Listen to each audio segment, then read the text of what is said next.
Guys, to the fifth session of our rules review, and a big thank you to Dan and Bill for doing this last week when I was out of town. I trust the fact that everyone is back this week indicates things went well. I'm sure they did. So thank you all for that. And today we're going to cover rules 17 through 20. And then in our next session, which is until I believe the 14th of February, we're going to finish things up with 21 through 24.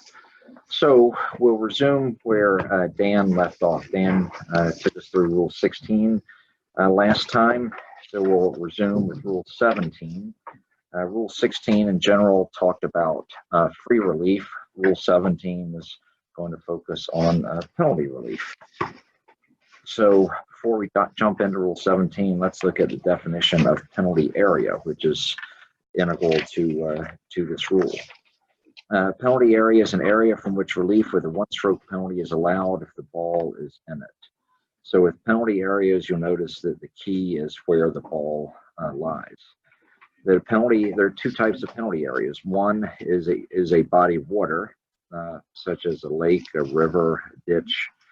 But then another type of penalty area, and this is a change for this year, is simply any area of the course that the committee defines as a penalty area.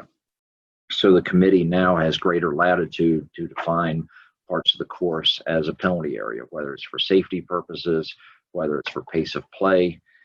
So for example, if a committee wants, it can mark an area of tall grass, of bushes, or as trees as a penalty area, so that a player would not be forced to take stroke and distance relief if he hits his ball into it and doesn't find it. But that is something for a committee to decide, and certainly can vary from course to course and require some judgment and good knowledge of both the course and the players there. There are two types of penalty areas, yellow and red, and the difference, as we'll see soon, is that the red penalty areas afford the player an additional relief option. The edge of a penalty area extends both up and down. So this means that all ground and anything else, whether natural or artificial, inside the edge is part of the penalty area. So a tree branch overhanging a penalty area is part of the penalty area. A bridge crossing a penalty area is inside the penalty area. If an object is both inside and outside the edge, such as a bridge, where say part of the bridge is inside the penalty area, part of the bridge is outside the penalty area, then only the part of the object that's inside the edge is part of the penalty area. The edge of a penalty area should be defined. There are three primary ways to do so, most common of which, especially for daily play, is the use of stakes, yellow or red, depending on the nature of that area. If defined by stakes, then the edge is the line between the outside points, so the points away from the penalty area at ground level. If defined by a line, which is very nice because one, you don't have to stretch out a piece of string between stakes, and two, lines don't disappear immediately. But if a line is used to define a penalty area, then the edge of that penalty area is the outside edge of the line. And that's nice because lines could be an inch wide. So it's the specificity here of saying which part of the line defines the edge of the penalty area is very helpful. So it's really the outside edge of that painted line. Then if you use physical features, such as you could be playing in the desert and say that the edge of the turf or the edge of the desert, where the desert hits the turf, defines the edge of the penalty area. As long as that's clear, then the committee just needs to spell that out beforehand. And with that, we will go into the rule itself, Rule 17. Yeah, no, of course. Okay. So with physical features defining the edge, say at a course that has a fair amount of fescue. I don't know any courses that have a fair amount of fescue, Bill. Is the cut of grass enough of a physical feature to define the difference between whether it be closely mown or normal rough versus the taller unmaintained? Is that enough of a physical feature to define the edge? Yeah, if a course has regularly mown rough and then immediately next to it unmown rough, and it wants to say that the edge of the unmown rough defines the penalty area, as long as that edge is kept, nice and neat through regular mowing, then yeah, that's certainly okay. That helps with. Okay. Yeah. Oh, yeah. For sure. But and that's the type of thing, where for daily play, or for courses that have a lot of that, that's very helpful. But need to be careful with, say, for tournament play, because it's helpful for a player to see stakes or line just to remind the player that, well, now he's in a penalty area, and the significance of being in a penalty area is not as great now as it was 2 years ago, but it can be important because, let's say, for example, you hit your ball into the tall fescue that's a penalty area, and there's an irrigation control box. When the player's ball is up against that, player might think, oh, this is an immovable obstruction, I get relief. And at that moment, he may have forgotten that he's also in a penalty area. Okay, Rule 17.1, penalty areas are defined as either red or yellow. The distinction affects the player's relief options. A player may stand in a penalty area to play a ball outside the penalty area. So now we'll talk about when a ball is in a penalty area. We talked about where the edge of the penalty area is in the definition. So now let's talk about when the ball is in it. A ball is in a penalty area when any part of the ball lies in or touches the ground or anything else in it, such as, for example, if the ball is on a bridge that crosses a penalty area, if the ball is in a bush in a penalty area. In each case, the ball is in the penalty area. Or if the ball is above the edge or any part of the penalty area, such as with the bridge example. And as a reminder, if the ball touches a penalty area and another area of the course, we go to Rule 2.2C to see the hierarchy there as which area of the course the ball is considered to lie, so that player knows for rules regarding playing the ball as well as relief options.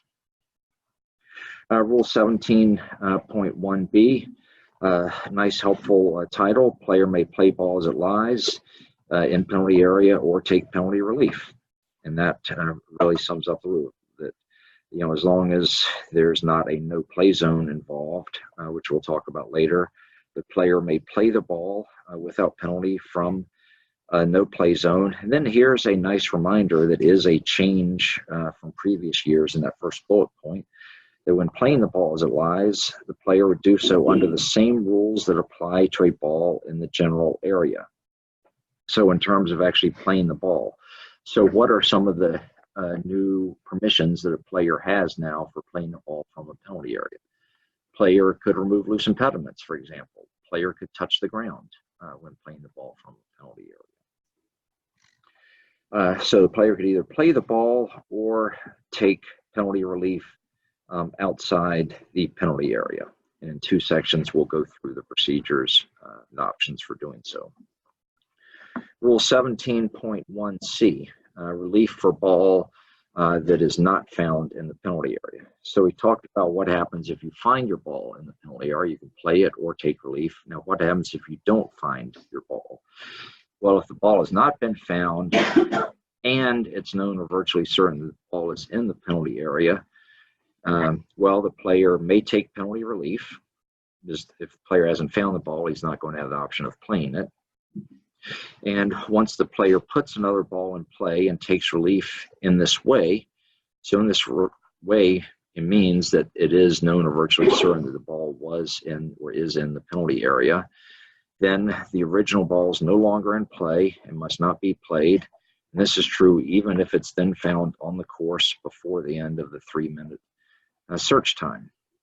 So let's take the case where player hits the ball toward a penalty area.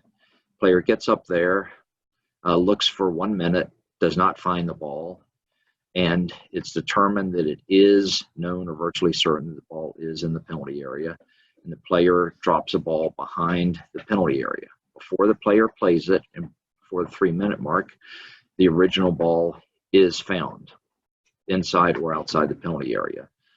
Does it matter that the original ball was found? And the answer is, in terms of proceeding under this rule, no, it does not, because once the player put that second ball into play, when it was known or virtually certain that the original ball was in the penalty area, then the player has proceeded correctly. The player has proceeded in a manner that rules allow, so the player's done nothing wrong and the player would continue. The only potential wrinkle to that is, what if the original ball is found in the penalty area and that discovery means that the player's estimated point of where the ball last crossed the edge of the penalty area was off?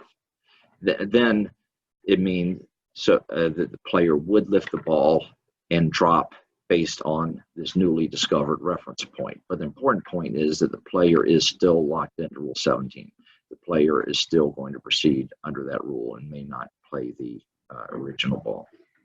So, John, are you saying they have a choice of one way to go or the other? Oh, does it have to be? all right. So the question is, do they have a choice if they find the original ball in the penalty area and that discovery before the player plays would have affected the reference point? No, the player does not have a choice. That discovery means that the player has, in fact, dropped in the wrong place.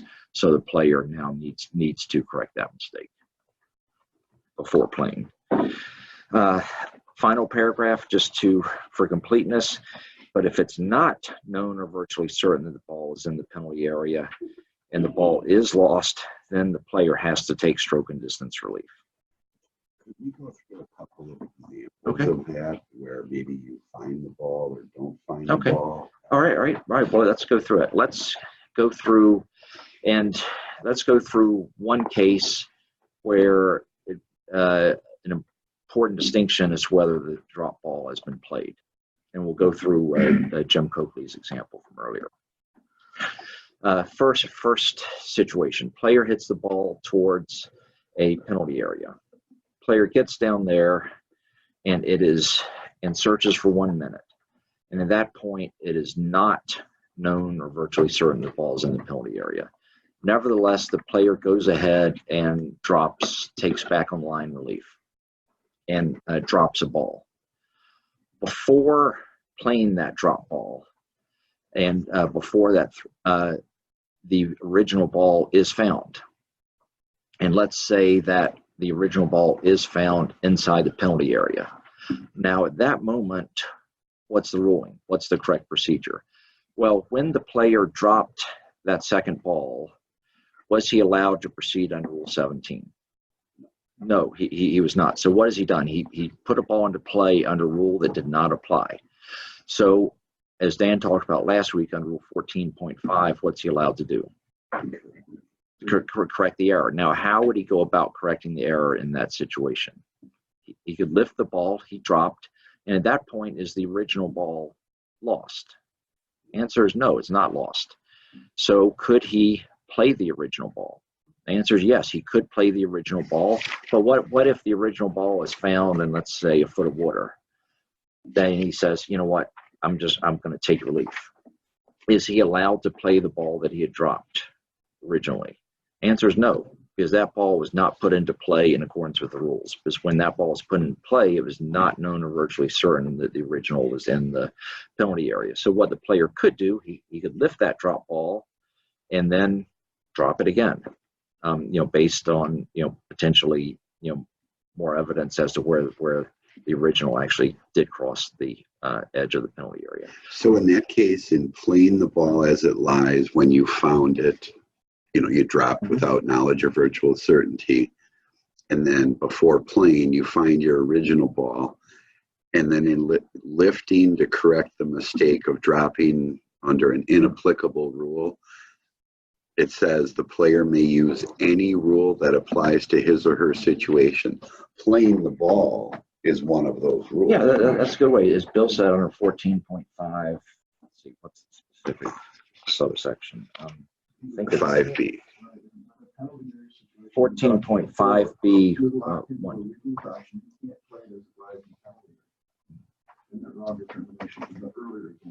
Yeah, in the earlier case, the player could not play the original ball because of what we just read under 17.1C. But 17.1C does not apply to that second example when it was not known or virtually certain. So now let's go through take that second example and add a twist to it. So the player hits the ball toward a penalty area. It's not known or virtually certain it's in it. The player goes ahead and drops a ball behind the penalty area, taking back on line relief. Before playing the ball, or let's say the player drops the ball and he goes ahead and plays it. Then after he plays it, the original ball is found. So first question, does it matter where the original ball was found? Does it matter if the original ball was found? No, it does not, because in either case may the player play the original ball. No, because the original ball is no longer in play once he plays that second ball. So now, what has the player done? He's now played the ball under a rule that does not apply. So how's the committee going to rule? And for this, we actually have to get in. There's a good section, and I believe it's under section 6 in committee procedures that goes through a handful of examples of this. And we say, okay, so the committee needs to come up with a rule to judge the player's actions by. So what can the committee say? What's the only rule that the player could have proceeded under at the moment he dropped that ball? Stroke and distance. Stroke and distance is the only rule that the rules allowed him to use. So therefore, the rules are going to say, okay, you were required to have played under stroke and distance. So what's the player done? He's played from the wrong place, right? And in stroke play, when you have wrong place, what do you need to keep an eye out for? The possibility of a serious breach of playing from the wrong place. So then the committee is going to say, well, he should have played again from the teen area. Instead, he played from up here, 200 yards in front of the teen area. Was that a serious breach? In that specific example, yes, that would be considered a serious breach, meaning that before teeing off on the next hole, he needs to correct the mistake of a serious breach of playing from the wrong place by returning to the teen area and playing again. So let's say the player returns to the teen area, plays again, and let's say the second time he goes back to the teen area, he takes 4 strokes to hole out. So what in stroke play would be his total score for the hole in that case? Which strokes that he makes does the player count in his score? He has the original tee shot, then he has the 4 strokes made from the teen area again. The stroke made that was a serious breach of playing from the wrong place does not count. So he's made 5 strokes that count in his score. And then if we say he's proceeded under stroke and distance, but from the wrong place, he's going to have 1 penalty stroke for proceeding under stroke and distance. And it's important not to forget that. And then 2 more penalty strokes for playing from the wrong place. So as Dan said, wind up with a total score of 8 for the hole. So there's sort of a good question that would be, this is not a far-fetched example.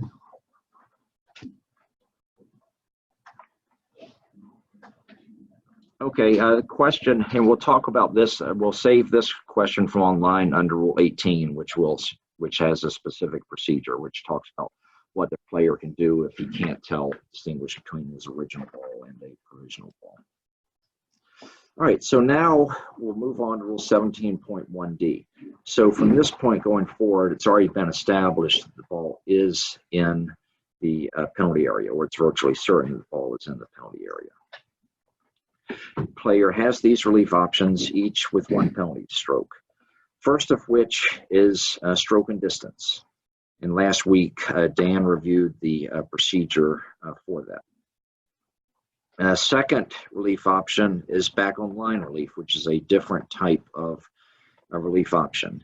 Under this option, the player may drop the original ball or another ball in a relief area, it's based on a reference line going straight back from the hole through the estimated point where the original ball last crossed the edge of the penalty area. So the player will draw a line from the hole through the point where the ball last crossed the edge of the penalty area, with emphasis on last. But sometimes a ball might cross the edge of the penalty area multiple times, but it's where it last crossed that will be the key in determining that reference line.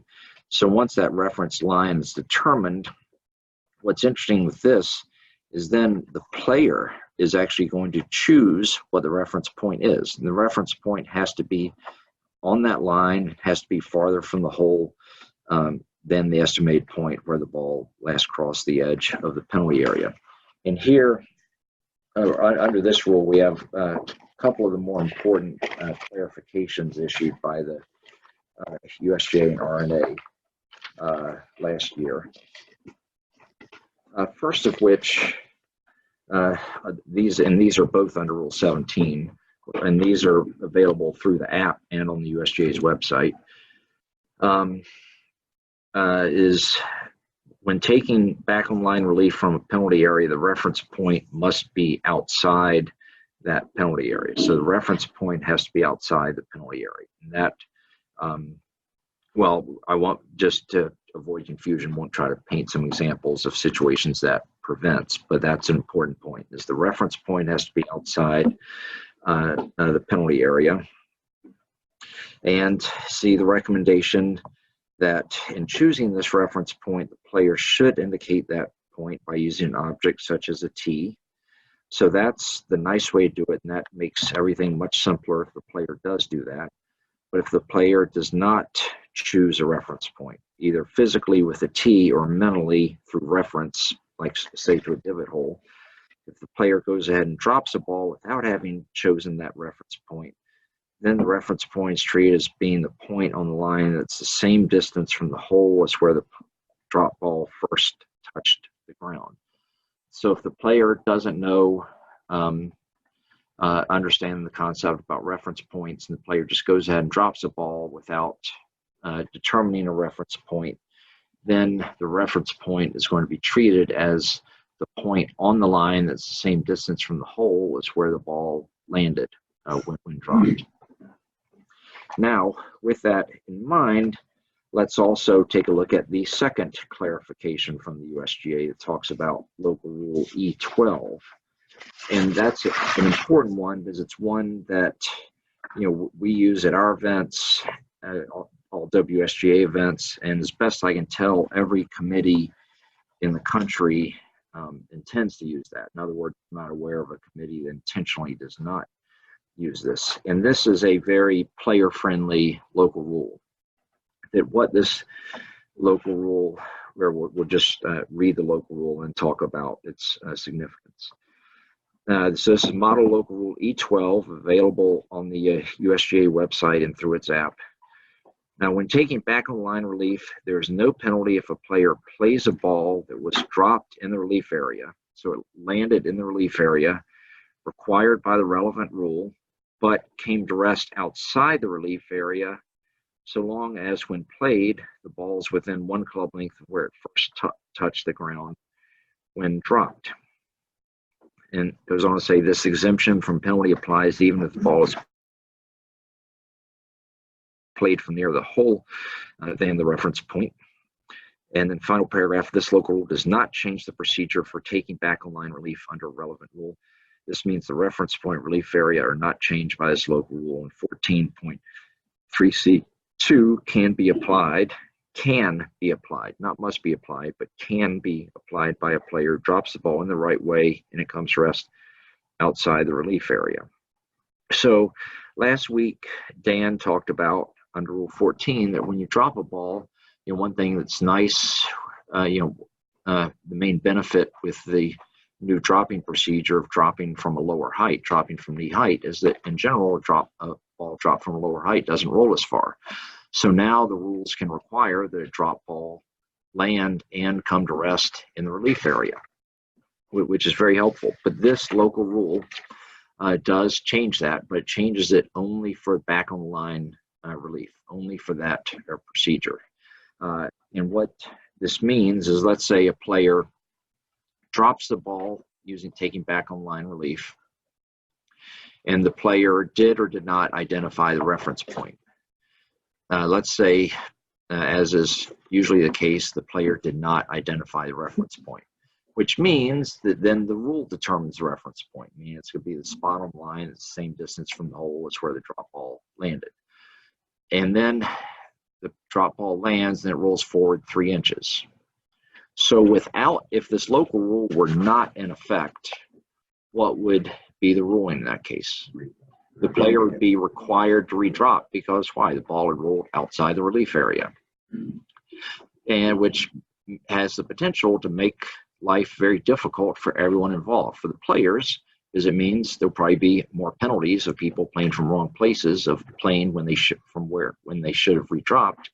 And for rules officials, it creates the awkward situation where, say, you're sitting in a tree, and from 50 yards away, you see a player drop a ball, taking back on line relief, and it's unclear if the player identified a reference point. The ball lands and it rolls forward a few inches. In some cases, perhaps most cases, the player is going to have to redrop the ball. But what if the player's not acting like he's going to redrop the ball? Do you rush over there and say, excuse me, do you determine a reference point before you dropped, and go through all that and determine whether in fact the ball had rolled outside the relief area? This local rule simplifies it. What this will mean is that, or what it does mean is that if the player drops the ball, with or without determining the reference point, and the ball could roll forward up to a club length from where it landed, and the player plays, the player's okay. The player avoids penalty. Now, what's interesting with this is that the player actually has a choice. If the player actually is aware of this local rule and appreciates what it means, that let's say the player drops the ball, lands inside the relief area, but it rolls outside the relief area, but within 1 club length. So now the player has a choice, doesn't he? The player could, per this local rule, play that drop ball without penalty, or per Rule 14.3c, player could what? Redrop the ball. So there is an option. So a question then for officials, if you see a player drop a ball with this local rule in effect, and the ball rolls forward a minimal distance, as an official, should you rush over there and tell the player, hey, just so you know, you could either play the ball as it lies or you could redrop? And the answer is no. That as an official, you should just let the player figure it out on his or her own, because, and why take this hands-off approach? Because if the player plays the ball as it lies, the rules allow the player to do that. The player's not doing anything wrong. And that's the main thing as an official. You want to help the player not do something wrong. But in this case, the player is allowed to do either. So if it's clear that the player's doing either, then just let the player do that. So that's a long explanation for back on line relief, and we're not quite finished with it, but it's something just to be aware of, because it does, it can come up, and because these clarifications are just that, clarifications. If you look at the rule itself, you're not going to get these. So, yeah. This might not be an appropriate time, but one of the things that I'm I love this question. a little fuzzy about is hard card rules versus our WSGA tournament rule sheets. Are they one and the same? I've heard people say, well, that's a hard card rule. Okay. All right. Well, and that's a good question. And there's definitely calls for confusion in that, players at WSGA events are given 2 pieces of rules information. One is the so-called hard card. So these are local rules that are in effect at all WSGA events throughout the year, such as this back on line relief rule. And then there's a separate piece of paper, or ideally they 2 might be on the same piece of paper, just copied back to back, is specific local rules for that course and that tournament. So it could be, in hole number 4, you're allowed to use a drop-in zone if you hit in the penalty area, or things like that. Items that are specific for that course, or it could be specific for that tournament, such as if there's a playoff, it'll start on hole number 10, or something specific for that.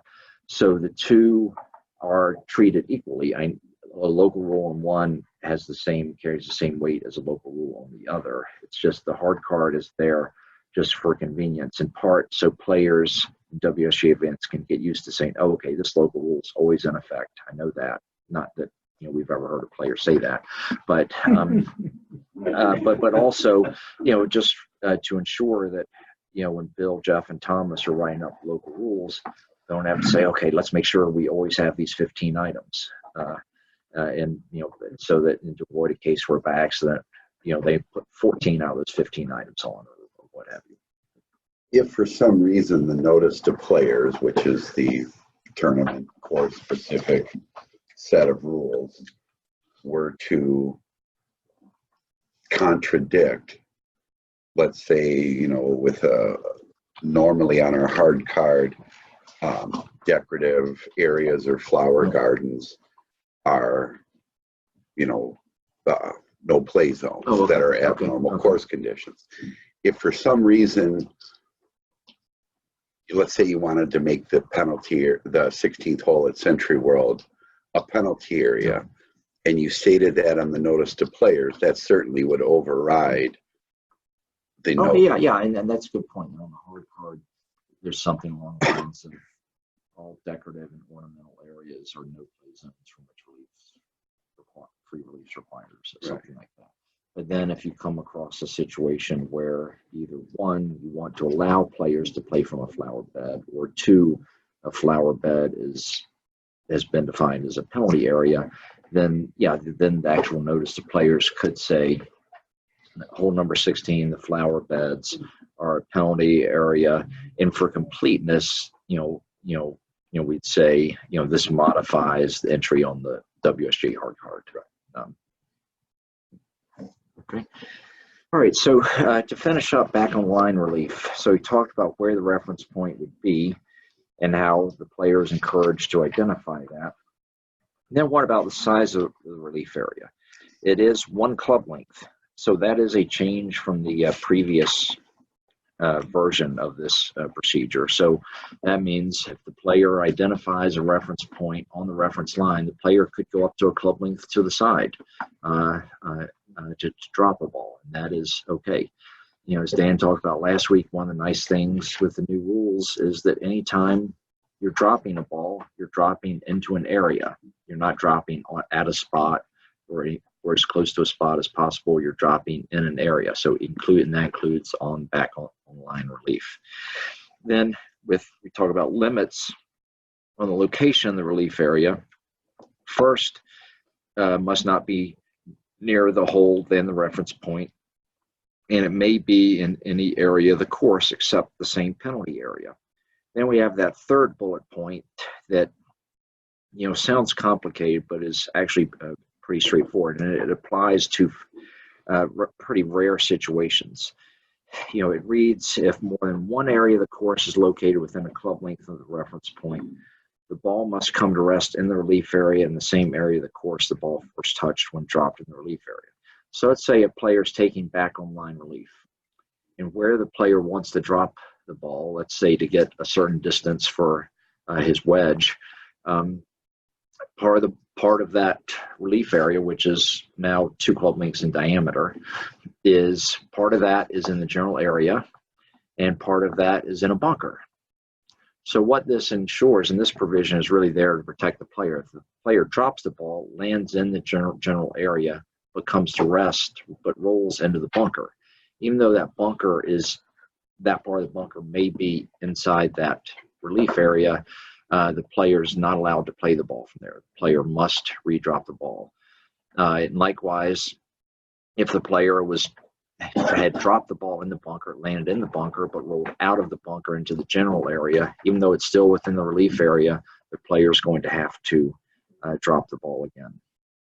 That's effectively the old Rule 20 20-2C, isn't it? Yeah, it does take elements from the old Rule 20.2-2C. You're exactly right. And then, well, here, before we look at the diagrams, we'll look at the third relief option. So we've talked about stroke and distance. We've talked about back on line. Now we'll talk about lateral relief. Key point here is that this is available only for a red penalty area. So what does this mean? This means that players prefer to see red penalty areas because they have one more option than they do with yellow penalty areas. So say when the ball last crossed the edge of a red penalty area, player may take relief as follows. The reference point is the estimated point where the ball last crossed the edge of the red penalty area. And then the size of the relief area is going to be 2 club lengths. So this is, one of 2 times we'll see, and Dan will cover the second, when a player has a 2 club length relief area, but with these limits. Must not be nearer the hole than the reference point where the ball crossed the edge of the red penalty area. May be in any area of the course, but with that same restriction. If more than one area of the course is within 2 club lengths of the reference point, the ball must come to rest in the relief area in the same area of the course the ball first touched when dropped.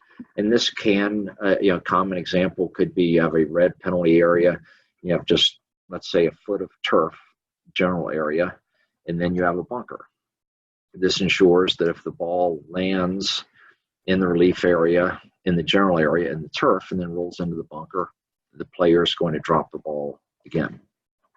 So let's look at the 2 diagrams here that now appear in the rules book, and this really is a nice addition to the rules. First, we'll talk about diagram on the left with the yellow penalty area. Player hits the ball from spot 1 into the penalty area. The ball last crossed the edge of the penalty area at point X. So what are the player's options? Either play the ball from the penalty area or proceed under stroke and distance, which would go back to point 1. And as Dan talked about last week, keep in mind that now when the player goes back to point 1, the player does have a club length within which to drop the ball. Second relief option is the player may drop back on the line, use back on line relief, which is from the flag stick through point X. Player could go back any distance as long as the player stays on the course and drop a ball. Player is encouraged to identify a reference point, and the player does get 1 club length from there. Now with the next diagram with the red penalty area. First point to keep in mind is even though it's red, the player still has those first 2 options of stroke and distance and back on the line. Now in this case, the lateral relief option, which is labeled as number 3, is probably the best one. And in many cases, that is the best relief option, but every now and then option 1 or option 2 could be the preferable one. Such as, with option 1, for example, what if the player is on the putting green and putts the ball off the green into a red penalty area? In some cases, the best relief option might be stroke and distance, which means play the ball again from where the player just played. So just don't automatically use the 2 club length lateral relief option with a red penalty area. And then reference to the local rule at the end, committee procedures with model local rule B2. You notice one option that's no longer there is going to the opposite side. But, and that option was eliminated for a few reasons. 1, because it was very, very rarely used. And 2, it was in general not that well understood. But if a course has a situation where that local rule could be useful, for example, if you have a creek running down the side of a hole and the opposite side of that creek is out of bounds, and it's reasonable that a ball could hit out of bounds and enter the creek from that side, the committee might consider adopting this local rule. Because without that local rule, what's the player's only relief option going to be? So stroke and distance. And in general, a committee wants to give a player a reasonable option other than stroking distance for a relief area. So so in this case, they could adopt that local rule, allowing the player to go the other opposite side. Sometimes, again, to ensure a reasonable relief option other than stroking distance, you see dropping zones used, usually as an additional option for the player. All right, now with Rule 17.1E, we'll talk about a no-play zone in a penalty area. And this is broken up into two parts. One, if the ball is in the no-play zone in the penalty area. And secondly, if the ball is in a penalty area, but the ball itself is not in a no-play zone, but a no-play zone interferes with the player, what the player may do. Well, the first one, if the ball is in a no-play zone in a penalty area, it's very straightforward. The player must take penalty relief. Period. Player has no option to play the ball, no option to take any sort of relief inside the penalty area. Player must take penalty relief. Now, second situation, which should be much less likely. If a player's ball is in a penalty area and is outside a no-play zone, but a no-play zone, whether that's an abnormal course condition or in a penalty area, interferes with the player's area of intended stance or area of intended swing, the player has two options. Player either must take penalty relief, or the player is allowed to take free relief, which would involve dropping in the penalty area. So this is one of the very rare cases where a player does get relief, in fact, is required to take relief inside a penalty area. But that is just because a no-play zone is involved and the player's ball is not in the no-play zone. So the player would determine the nearest point of complete relief from the no-play zone. And relief area is 1 club length, but it has to be in the same penalty area where the ball lies. But there's no free relief under the second part if it's clearly unreasonable. If it's clearly unreasonable to play the ball as it lies because of something other than the no-play zone, for example, the ball lies in a bush or in a foot of water, or if interference by the no-play zone would exist only through a method of play that's clearly unreasonable. And then, a nice reference for completeness, what to do if there's reference by no play zone for a ball anywhere except in a penalty area. See Rule 16.1F, which Dan covered last week. So now let's look at the penalty statement. Penalty for playing from a wrong place in breach of this rule is the general penalty. So the player would lose the hole in match play or get 2 penalty strokes in stroke play. And just to emphasize something we touched on in earlier examples, let's say both for officiating and for the exam, let's say a player's hit the ball into a red penalty area. The player's trying to take lateral 2 club lengths relief, and the player drops and plays 3 club lengths from where the ball last crossed the edge of the red penalty area. So in match play, the player's going to lose the hole, straightforward. In stroke play, what would the player's total penalty be? In that case, it would be 3 strokes. The player's going to have 2 penalty strokes for playing from the wrong place, plus 1 penalty stroke for taking relief. So whether you're officiating or answering a quiz question, don't make the mistake of forgetting about the 1 penalty stroke to take relief from the relief area, from the penalty area. All right, now 17.2 talks about specific cases where the ball is in the penalty area, the ball is played from the penalty area, and either it comes to rest in the same penalty area or another penalty area, or the ball comes to rest outside the penalty area and the player elects or is required to use stroke and distance. So first we'll look at the more common one, 17.2a. And what we'll do, rather than read through the text of the rule, we're just going to look at the 2 diagrams on pages 152 and 153 and just walk through those. Because it's a relatively straightforward situation. And the only difference between those 2 diagrams, if you look at them, is that the one on the left when the player plays from inside the penalty area from point A to point B, that ball never leaves the penalty area. In the second diagram, the ball does leave the penalty area. So all that means is in the second one that the player's going to have a different reference point or a different reference line for taking relief. But the relief options will be the same. They'll just be in a different location in the second one.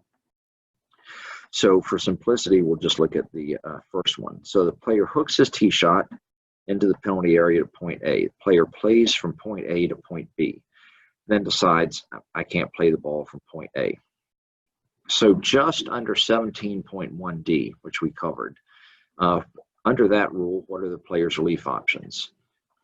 Stroke and distance, which would take the player back to point A, allow the player to drop in area 1. What about back on line relief?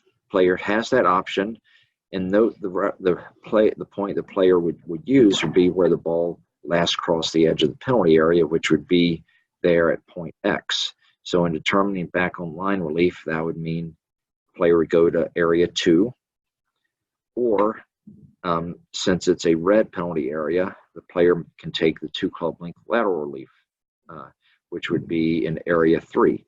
So options 1, 2, and 3 are strictly out of 17.1D. So nothing new with those options. The one option that this rule does give the player that is an additional option, and it's a generous one, is it allows the player to return to the spot where the last stroke from outside a penalty area was made, which in this case would be the teeing area. So at this moment, and each of those options would be for 1 penalty stroke. So at the moment that the player's ball lies at point B, and the player is evaluating which of these 4 options to use, the important point is if the player were to use any one of those 4, the penalty would be the same. The penalty would be just 1 penalty stroke. So that means that the player can come directly out of the penalty area for 1 penalty stroke for in any of those options. Now, the only wrinkle this rule kind of introduces is what happens if the player decides, you know what, I want to use stroke and distance. I want to go back to point A and drop in area 1. Player does that, then the ball winds up in 4 inches of water. And the player says, okay, not a good idea. Now, what can the player do? Well, now the player can use those other options, 2, 3, or 4, because the geometry of those has not changed. But if the player were then to use 2, 3, or 4, what would there be? There would have to be an additional penalty.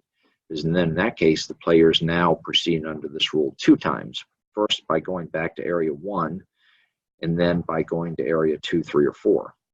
So the lesson for the players is what? Before dropping in area 1, think long and hard before doing so. And then with the second diagram, it's very similar. It's just that it's a different point X moves. So if the ball played from A to B does leave and then re-enter the penalty area, that is what we're going to use to determine back on line relief and then the reference point for lateral relief. That's the only difference between the 2 diagrams. Exactly. That would hold true for a different penalty area too, would it not? Yeah, you could have a case, Jim, where let's say that the player plays from point A and hits it across the fairway into a different penalty area. Then the reference point for back on line lateral relief would be where it entered that second penalty area. Yeah. All right, so now let's look at 17.2B. And for that, actually, there's a nice diagram that's in the official guide, though. And we'll just look at that and go through that step by step. It's on page 252, interpretation 17.2B/1. So we're going to shift gears a little bit. And this rule applies when the player has played the ball from the penalty area, gets the ball out of the penalty area, and the player is either required or elects to proceed under stroke and distance. So it could be the players hit the ball, as in this case, out of bounds, or the player, let's say it hit it to the left into the trees and lost it there, or the player hits it into some bushes outside the penalty area, thinks the ball is unplayable, and believes that stroke and distance is his or her best option. But for simplicity, we'll focus on the example here with out of bounds. So the player hits the tee shot from the tee to point A, from point A hits it to point B, which is out of bounds. So at that point, if the player goes solely under the out of bounds rule, what would be the player's procedure? Stroke and distance, which would be where? Point A. Point A in the penalty area, drop within a club length of point A, not near the hole, and that would be for one penalty stroke. So if the player were to do that, and then the player, say, were to hole out from the penalty area, what would be the player's score for the hole? It would be, well, how many strokes has the player made that counts? Got to have the tee shot, the second shot that went out of bounds, then the stroke that the player holed from the penalty area. So there are 3 strokes the player's made, then there's going to be 1 penalty stroke for going out of bounds. So the player's made a 4 in a very interesting way. Now, let's say the player has hit the ball out of bounds, and the player either drops at point A, and the ball is in the relief area, but it's not playable. It's in 6 inches of water. Or the player says, you know what, I don't even want to drop at point A. I know that nothing good's going to come of that. First, are those 2 situations treated the same? Whether the player drops at point A and then says, you know what, I can't play it, or decides, you know what, I'm not even going to bother. Are they treated the same? And the answer is yes. The player doesn't have to go and drop at point A. But let's say in either case, the player does drop at point A and decides not to play there, or just decides to bypass that step and decides to immediately take penalty area relief. What would the procedure be? All right, well, let's look at that. Now we're shifting gears. We know the player is going to have a penalty stroke for going out of bounds. So now the player wants to take relief from the penalty area. So what is that going to mean? That's going to mean 1 more penalty stroke. So if the player wanted to take back on the line relief and drop on, say, between X and Y, could the player do that? Yep, for 1 penalty stroke. Let's say the player drops on that line and then holds the shot. Then what would the player's score for the hole be? Well, strokes made, we have 3 strokes the player's made, but now we have what? 2 one-stroke penalties, 1 for out of bounds and 1 for taking relief from the penalty area. So the player's score would be 5 for the hole in that case. So what's the difference between that and the case where the player holds out from A? Is that in the second case, the player took penalty area relief. So there was 1 more penalty stroke to do that. Player could also just take the 2 club length lateral relief from point X. And the player could also return to the teen area, which is the last spot that a stroke was made from outside a penalty area. Now, where it gets interesting is when you compare this to the first case. In the previous rule, when the player left the ball in the penalty area, if the player drops under stroke and distance in the penalty area, there's risk, right? There's a 1-stroke risk by doing so. Now, under this option, is there any risk in dropping at point A, in the relief area at point A? Answer is that no, there's not. And why? Because either way, the player's obligated to take the penalty stroke for going out of bounds. The player has to get that no matter what. Then if the player wants to take relief from the penalty area also, that's going to be 1 more penalty stroke. So the player could, there's no risk in dropping at point A is the lesson there.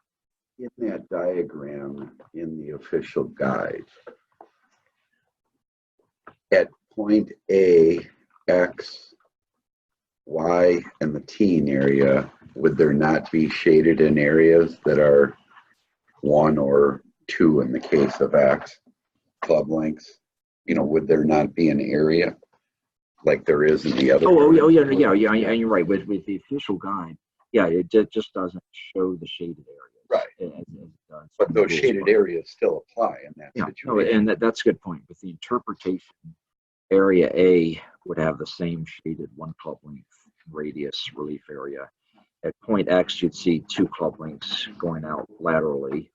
And then somewhere along that line behind point X, you would have 1 club length on either side with the semicircle. So you're absolutely right. Okay, and 17.2b with out of bounds example does not happen that much, but certainly the first part about leaving the ball in a penalty area does come up a fair amount, and players generally know enough to know that they don't know what to do in that case, and will call for officials. So that rulings with that happen more than often than you might think, and especially with the greater latitude of what committees can mark as a penalty area. Let's see, Rule 17.3, a nice reminder, a nice summary, that if when a player's ball is in a penalty area, there is no relief for interference by an abnormal course condition, an embedded ball, or an unplayable ball. The only relief option is to take penalty relief under Rule 17, but since alligators and snakes and so forth don't nicely confine themselves to certain areas, you could take a dangerous animal relief in a penalty area. So an important part with that first point on abnormal course condition, again, you don't get relief if the ball is in the penalty area, even if that abnormal course condition lies outside the penalty area. Now, what would be the ruling if the ball lies in the general area, but the player is, say, standing on a drain pipe inside a penalty area to play? Would the player get relief in that case? The answer is yes, the player would, because in that case, the ball lies in the general area. That's what's going to dictate relief. All right, so any questions on Rule 17? Yeah. Well, it obviously goes back on line relief with the reference point. So because the rule doesn't state anything specific there, a player could drop 2 yards off that line as long as the reference point is the same distance from the hole. Is there a limit to how far off the line? Oh, yeah. The question is there a limit to how far to the side of the line the player must drop? And the answer is yes, it's 1 club length. Okay. Yeah. So if a player were to drop 2 club lengths to the side of the line using back of line relief, then the player's dropped in the wrong place. The player's dropped outside the relief area. For those of us that have an innate fear of snakes, is there any difference between a poisonous and non-poisonous snake being considered a dangerous situation? Because to me, they're all dangerous. Okay, the question is with poisonous or with snakes, is there a difference between poisonous and non-poisonous snakes? Somewhat serious. And strictly speaking, yes, there is. But as a rules official, are you going to make a distinction between that? And are you going to tell the player, look, trust me, I know what I'm talking about. It's not poisonous. I'm pretty sure that's not. Yeah, and the answer is no. You don't want to do that. In part, you want the player to be comfortable. But one thing I'll tell you, Bill, that relates to that is one of that may well be my favorite ruling story ever. Involved Lou Blakey at the U.S. Open at Pinehurst in 2014, where a player hit his ball into the trees. There was a big ant bed there, and the player was saying, those are fire ants. I get relief. And Lou said, no, they're not fire ants. You don't get relief.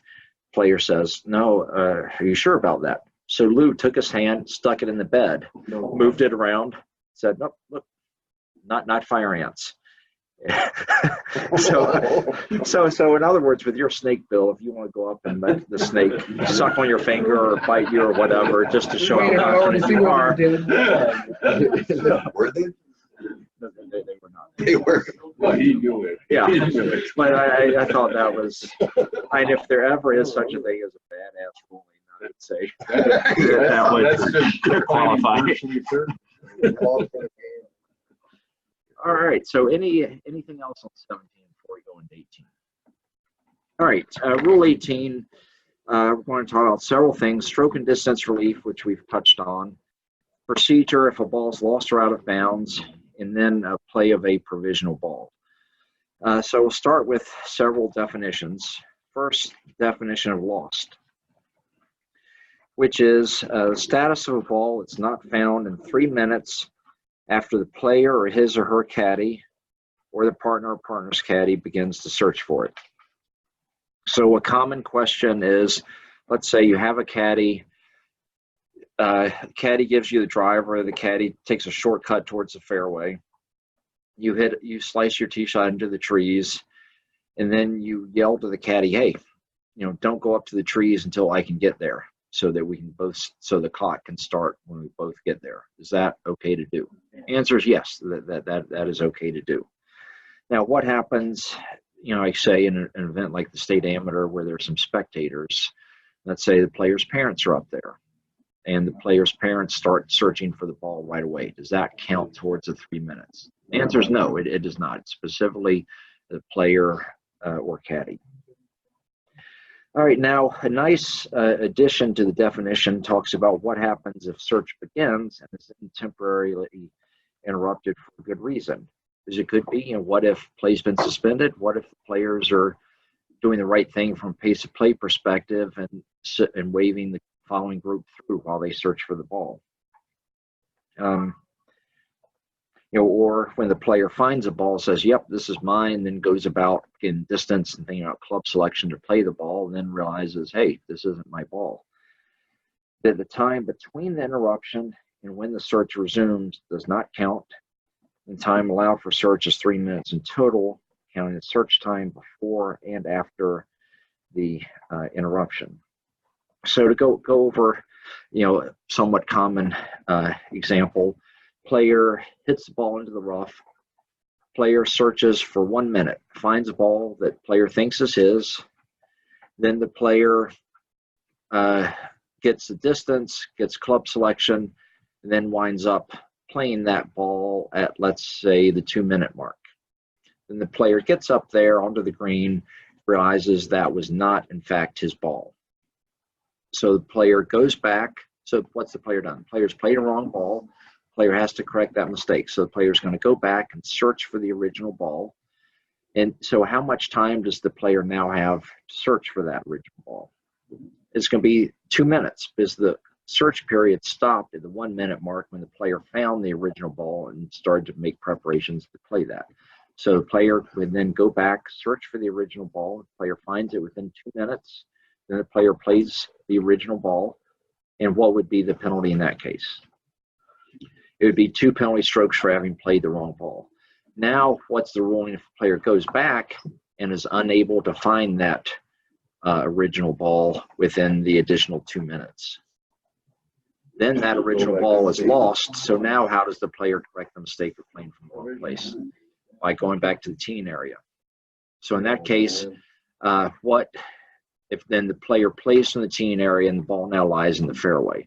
So what does that player now lie in the fairway in stroke play?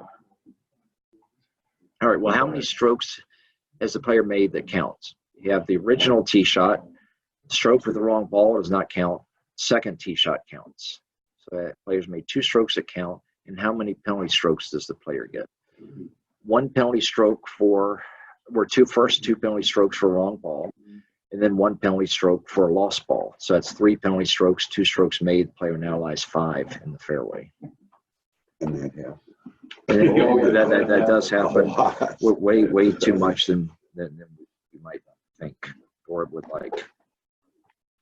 All right, next definition is out of bounds, which is all areas outside the boundary edge of the course as defined by the committee. So one point to take away from this is nothing is automatically out of bounds. That something is out of bounds only if the committee says it's out of bounds, whether by words or by marking. The boundary edge extends up and down. Let's see. The boundary edge should be defined by boundary objects or lines. And if defined by stakes or fence, then the boundary edge is defined by the lines between the course side points of the stakes or the fence posts at ground level. And if defined by other objects such as a wall, since the definition doesn't tell us which side of the wall defines, or a wall defines out of bounds, and the committee needs to clarify that in local rules, whether it's the inside inside face or the outside face of the wall. Now, if a line is used to define out of bounds, and this can be helpful in cases where, let's say, you have stubborn property owners that simply don't want stakes in their backyard or visible from their backyard, and they keep removing them.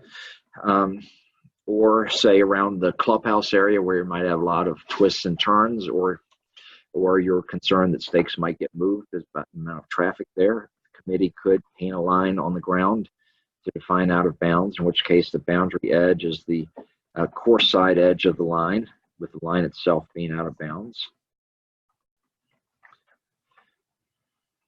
And then next definition is provisional ball.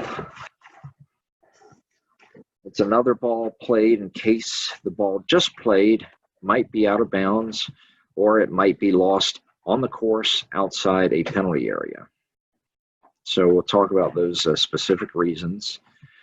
And then last definition is stroke and distance, which is the procedure and penalty when a player takes relief under Rules 17, 18, or 19 by playing from where the previous stroke was made. So why is it called stroke and distance? Because it involves one penalty stroke and the player loses the benefit of any gain in distance from the previous stroke. So now we'll look at Rule 18. And we'll start in the purpose statement, which tells us, which kind of puts things in perspective with the second sentence. When a ball is lost outside a penalty area or comes to rest out of bounds, the required progression of playing from the teen area to the hole is broken. So the player must resume that progression by playing again from where the previous stroke was made. Then later in this rule, we'll talk about playing a provisional ball for the purpose of saving time. So first section, 18.1, title says it all. Relief under penalty of stroke and distance allowed at any time. And it is interesting, and we should take note anytime the rules use absolute words like any. At any time, a player may take stroke and distance relief by adding a penalty stroke and playing a ball from where the previous stroke was made. So the player always has this option, no matter where the player's ball on the course is, and even when a rule requires to take relief in a certain way or to play a ball from a certain place.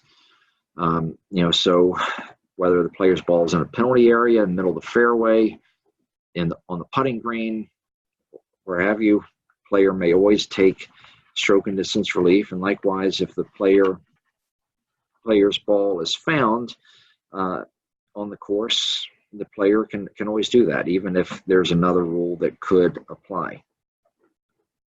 But this does not apply to a ball to be played from where the previous stroke was made when the player is playing a provisional ball or is playing a second ball because the player is not sure what to do.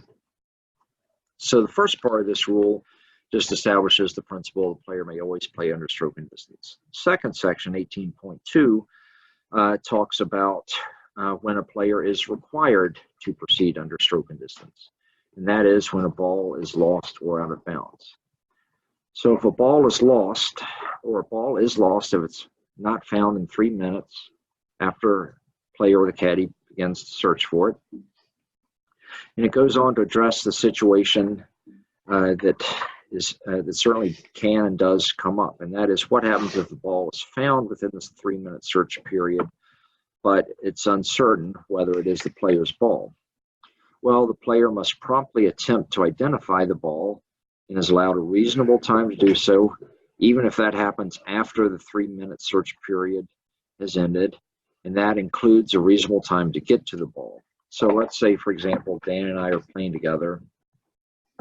I hook my tee shot into the tall fescue.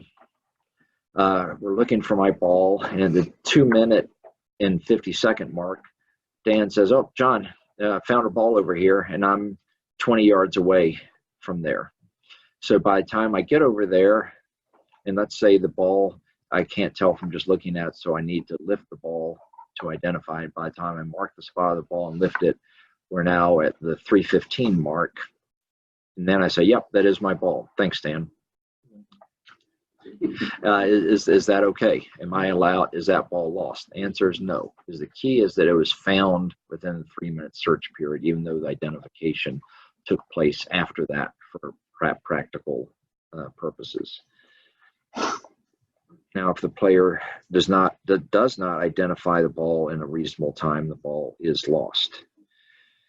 All right, so when is a ball out of bounds? Ball at rest is out of bounds only when all of it is outside the boundary edge of the course. So therefore, a ball is in bounds if any part of the ball lies in or touches the ground or anything else inside the boundary edge or is above the boundary edge or any part of the course. And it's okay to stand out of bounds to play a ball lying on the course. So on page 157, we see the diagram with balls that are in bounds and out of bounds. On the left is the more common situation where we have stakes defining the boundary. So the first point is that the boundary edge is defined by the course edge of those boundary stakes at ground level. So if you have a piece of string, that's where you would stretch it. So we know that 2 balls on the left, they're both completely beyond that line, beyond that boundary edge. So those balls are out of bounds. We know the ball on the far right is completely on the course, so that's okay. So it's a question of what about the ball that's touching the course, but part of the ball overhangs out of bounds. Well, that ball is on the course.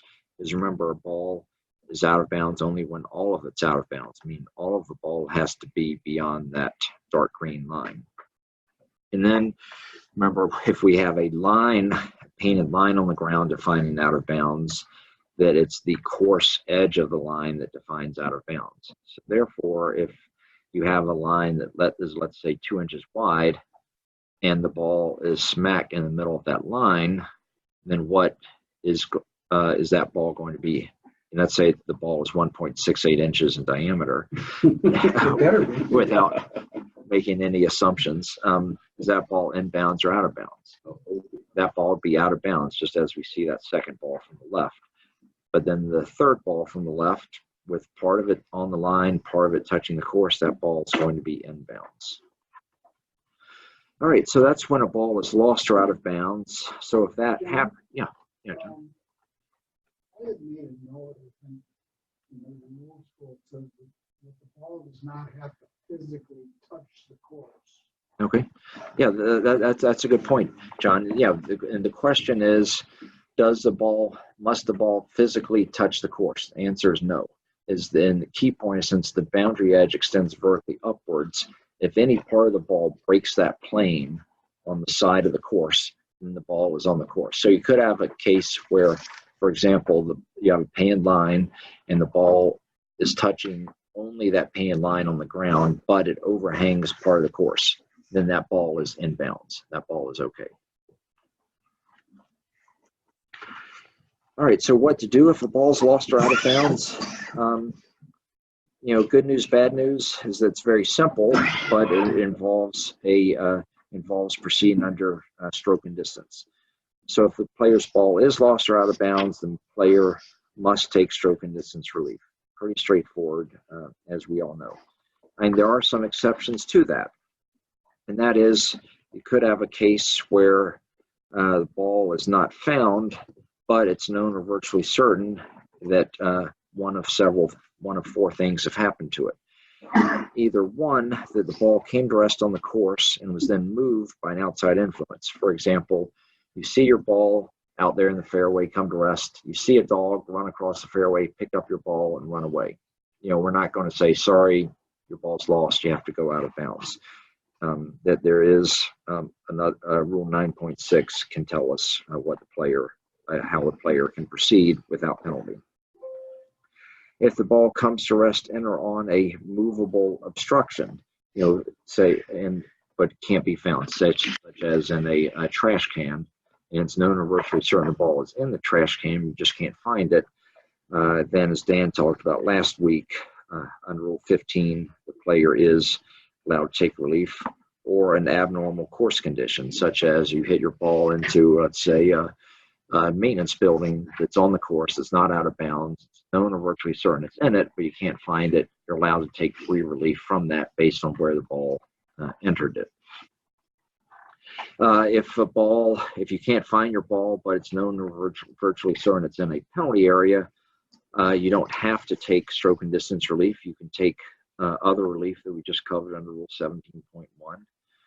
Or if a ball was deliberately deflected or stopped by a person, as we talked about in Rule 11.2, the player has other options, and the player would look to where the ball would have gone if the deflection had not occurred.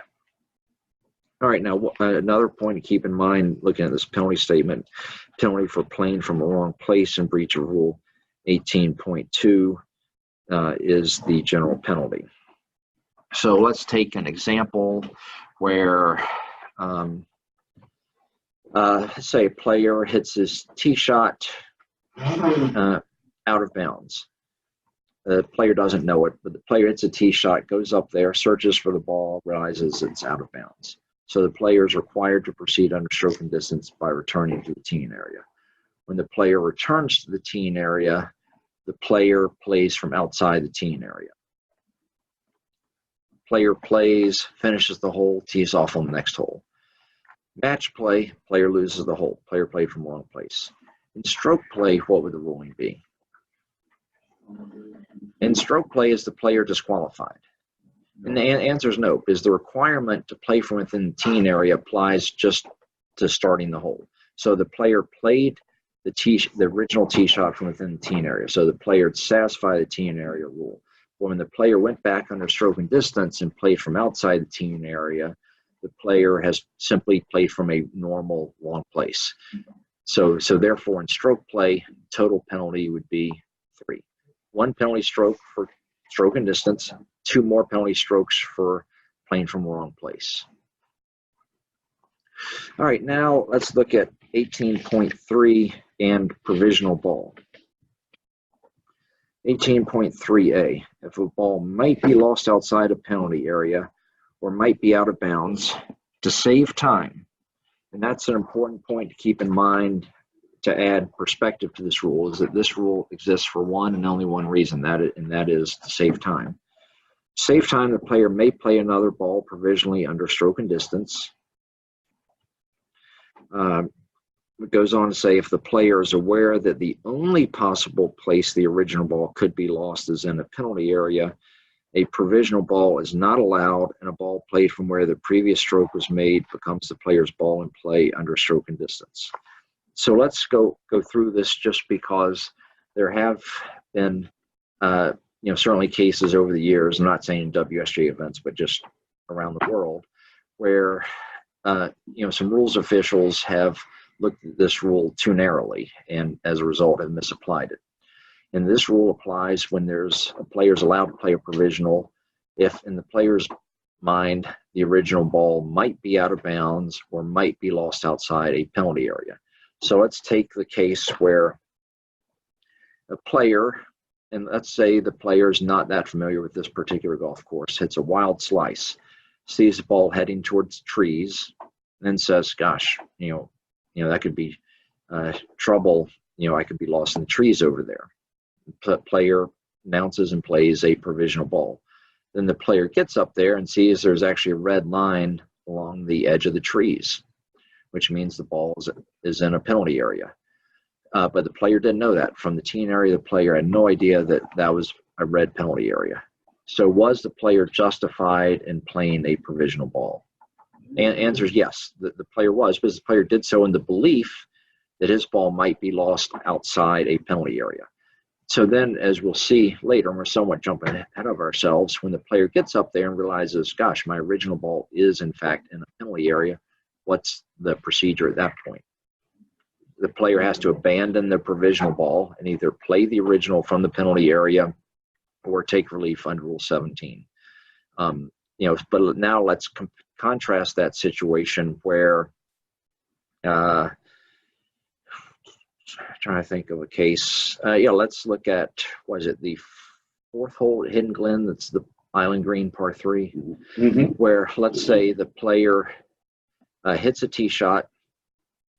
It hits on the back part of the green. The player can't tell if it hopped over the green into the water, into the penalty area. So the player says, I'm going to play a provisional ball. Tees up and plays another ball, hits that on the green. What's the ruling in that case? Player's line 3, because did he play that so-called provisional ball in the belief that the original ball might be lost outside a penalty area? The answer is no, because he knew that he was either going to find the ball or it was going to be in the penalty area, that there was nowhere outside the penalty area the ball could reasonably be lost. So that's a case where he could not play a provisional ball. Yes? John, in your first example, you had the player not knowing the red lines were there. If the player knows the red lines, can't the result be the same? If it hits trees, it can bounce either into the penalty area or in a safe area. Okay. Yeah, the question is, what if in that first example with the trees, that the player knew that the trees were a red penalty area? Would the answer be the same? And the answer is it certainly could be the same. It's going to depend on some more details, such as if it's absolutely clear, if the player knows it's a red penalty area and knows that the player's either going to find the ball outside the penalty area or the ball's going to be in the penalty area, then the player cannot play a provisional ball. But if the player says, well, and in fact, let's look at a situation that's in the middle, where the player says, okay, I know there's a red penalty area over there, but I also know there's some tall grass and a few bushes over there. So I'm going to play a provisional ball. Is that okay? The answer is yes. If the player's doing so because there's a chance the ball could be lost outside that penalty area, then that is a provisional ball. So in other words, just because there's the possibility that the original ball may be in a penalty area, that does not always preclude the player from playing a provisional ball. But in the Hidden Glen example, it does when there is nowhere outside the penalty area the ball could be lost. The round of a tournament, whether, let's say you were playing a tournament or a competition that was 3 or 4 rounds. What round that is does not make a difference in terms of the player's knowledge of how the course is marked, does it not? Yeah, and one thing in question is, does the player's knowledge of how the course is marked matter? And it matters only in that the key point is what's going on in the player's mind at that point. If the player truly believes that the ball might be lost outside the penalty area, then that's okay. That's a provisional ball. If the player had forgotten that, oh yeah, this is my home course, and 3 weeks ago I was over there, and oh yeah, I forgot there were red stakes over there, that doesn't change things. I guess my example is if there's a wooded area down the right side of a hole, and it's all tournament long been marked as a red penalty area. But for the first 3 rounds, player X hooks his drive into the left rough on every round and never walks over to the right side. And then the 4th round hits one over there. So an official shouldn't say, well, because it's the 4th round, you should know that it's marked red. The player may never have been in that area of the course. Oh, yeah. And you're right. And we shouldn't, it's possible the player simply never been in that area of the course. And I think we should also be sympathetic to a player who may have truly forgotten what is over there. Right. We had a situation, the one hole in high school golf down here is the 10th hole at Megawaki. We're up on the hill to the right. That's all red, and we constantly have that's a red penalty area. Just so you know, if you hit one in there, it's a penalty area. On the other hand, there was a situation one year where a kid wasn't sure, and Rob Jansen actually made the call on it, just like you said. Hey, if the intent was, I'm not sure, because there's a couple of trees there. It's possible the ball could be in the general area. The provisional was obviously allowed in that case. Okay, yeah, and you could have a case here, 10th hole at Nagawaki with a red penalty area down the right side, but if a player either forgets that or is just so focused and at the moment just sees trees and says, I'm going to play a provisional ball, I think we need to be flexible with that and say, ask the player, why did you play the provisional ball? John? Yeah. Using hidden Glen, the fourth hole at hidden Glen is, okay, your tee shot goes over the green ball. What would be your procedure?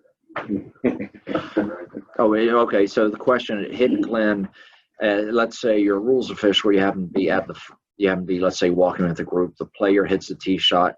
Player can't tell if it stayed on the green or went over into the penalty area. What's the procedure?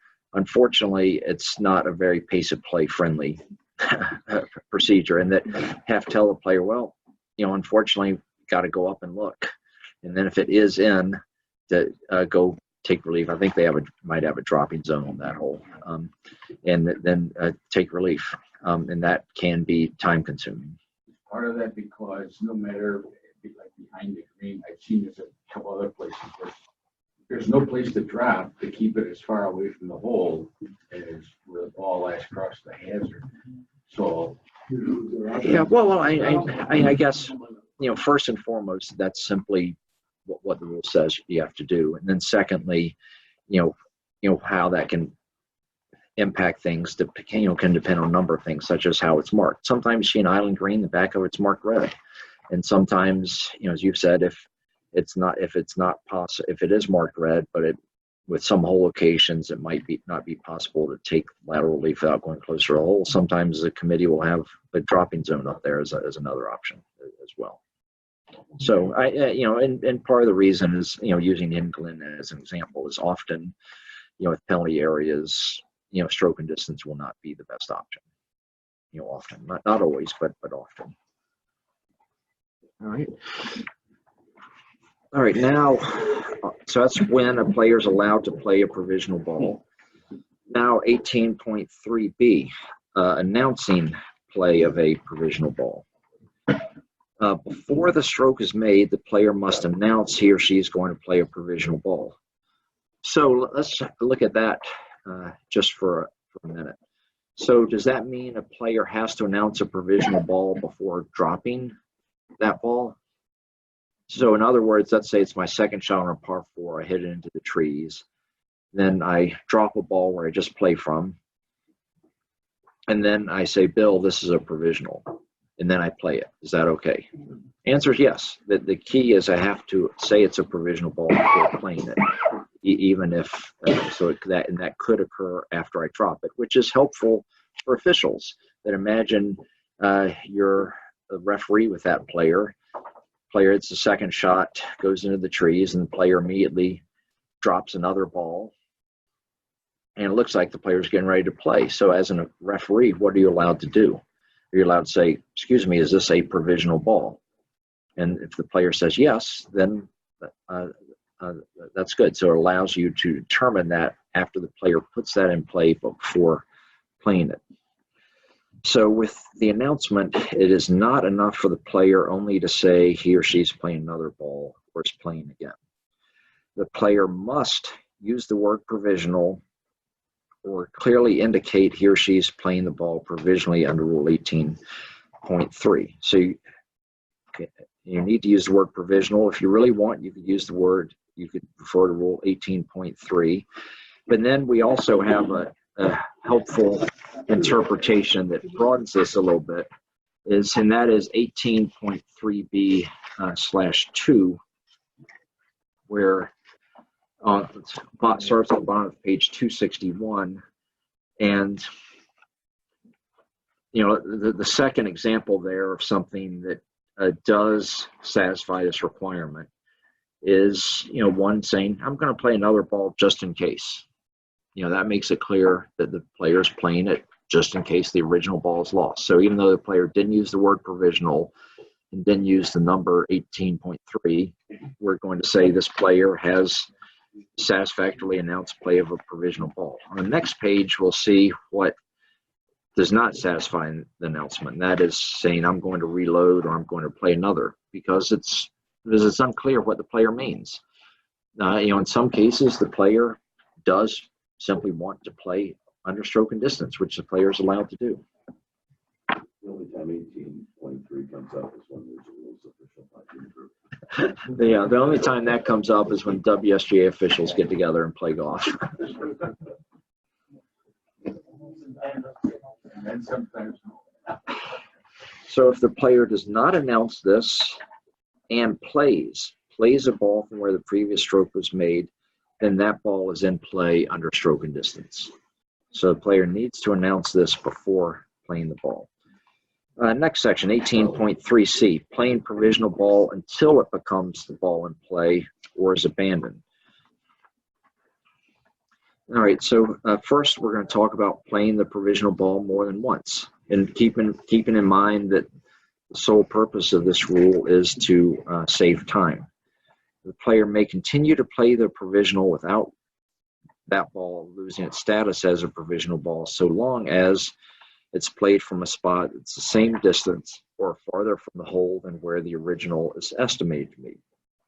And we say where the original is estimated to be because, one, we don't know where the original is, because if we did, there wouldn't be need to play a provisional ball. And secondly, because the original may never be found. So this is true even if the provisional ball is played several times. But it stops being a provisional ball when it becomes the ball in play or is abandoned under the next two sections. So let's look at the diagram on the next page, page 160.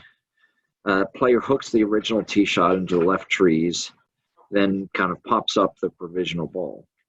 So all we're saying is that the player could go ahead and play the provisional ball from A, and that does not commit the player to continue playing the provisional ball. If the player plays from A and then finds the original ball, then the player is going to abandon the provisional ball. So now let's talk about when the provisional does become in play. The provisional ball becomes the ball in play under stroke and distance in these two cases. Well, let's talk about, remember, why the player played a provisional ball. Well, if it turns out the original ball is, in fact, lost on the course, except in a penalty area, or if it is out of bounds, then the original is no longer in play and is now a wrong ball and must not be played. If the provisional ball is played from a spot nearer the hole than where the original is estimated to be, then the original is no longer in play and is a wrong ball. In these cases, the provisional becomes the ball in play. You know, with the first case being, well, that's exactly why the provisional ball was played, which makes sense. Then the second case, you know, we're keeping in mind the purpose of this rule is to save time. Now, question was, online question earlier was what happens if a player hits a ball and the original ball and they're near each other and you can't tell which is which? Well, that used to be treated in a somewhat odd decision. Now that is in the rule itself. If the player plays a provisional ball into the same general location as the original and can't tell which ball is which, here's what the player will do. If only one of the two balls is found on the course, then that ball is treated as the provisional ball, which is now in play. Now where it gets a little, which makes sense, but then the second bullet gets a little more interesting. If both balls are found on the course, the player is actually going to choose one of the balls to be treated as the provisional, which is now in play, and the other ball is treated as lost and must not be played. So you could have some extreme examples of that second case. Let's say, for example, the player finds the original ball and the provisional ball, and they're identical markings. One is unplayable in a bush. One is 3 feet away, playable in the rough. Can the player simply choose to play the one in the rough, treat it as the provisional, and carry on? Answer is yes. The player may, even in extreme cases like that. And if we get 2 provisionals, If you hit 2 provisionals, let's say you All 3 in the same area. all 3 in the same area, Okay. all unidentifiable, then you pick the second ball, you're hitting 3, or you're hitting 4. all right, and let's think about it. If the player plays the original ball and 2 provisional balls and finds all 3 in the same area and can't tell which is which. So the player basically goes through a whole sleeve of balls. And let's see.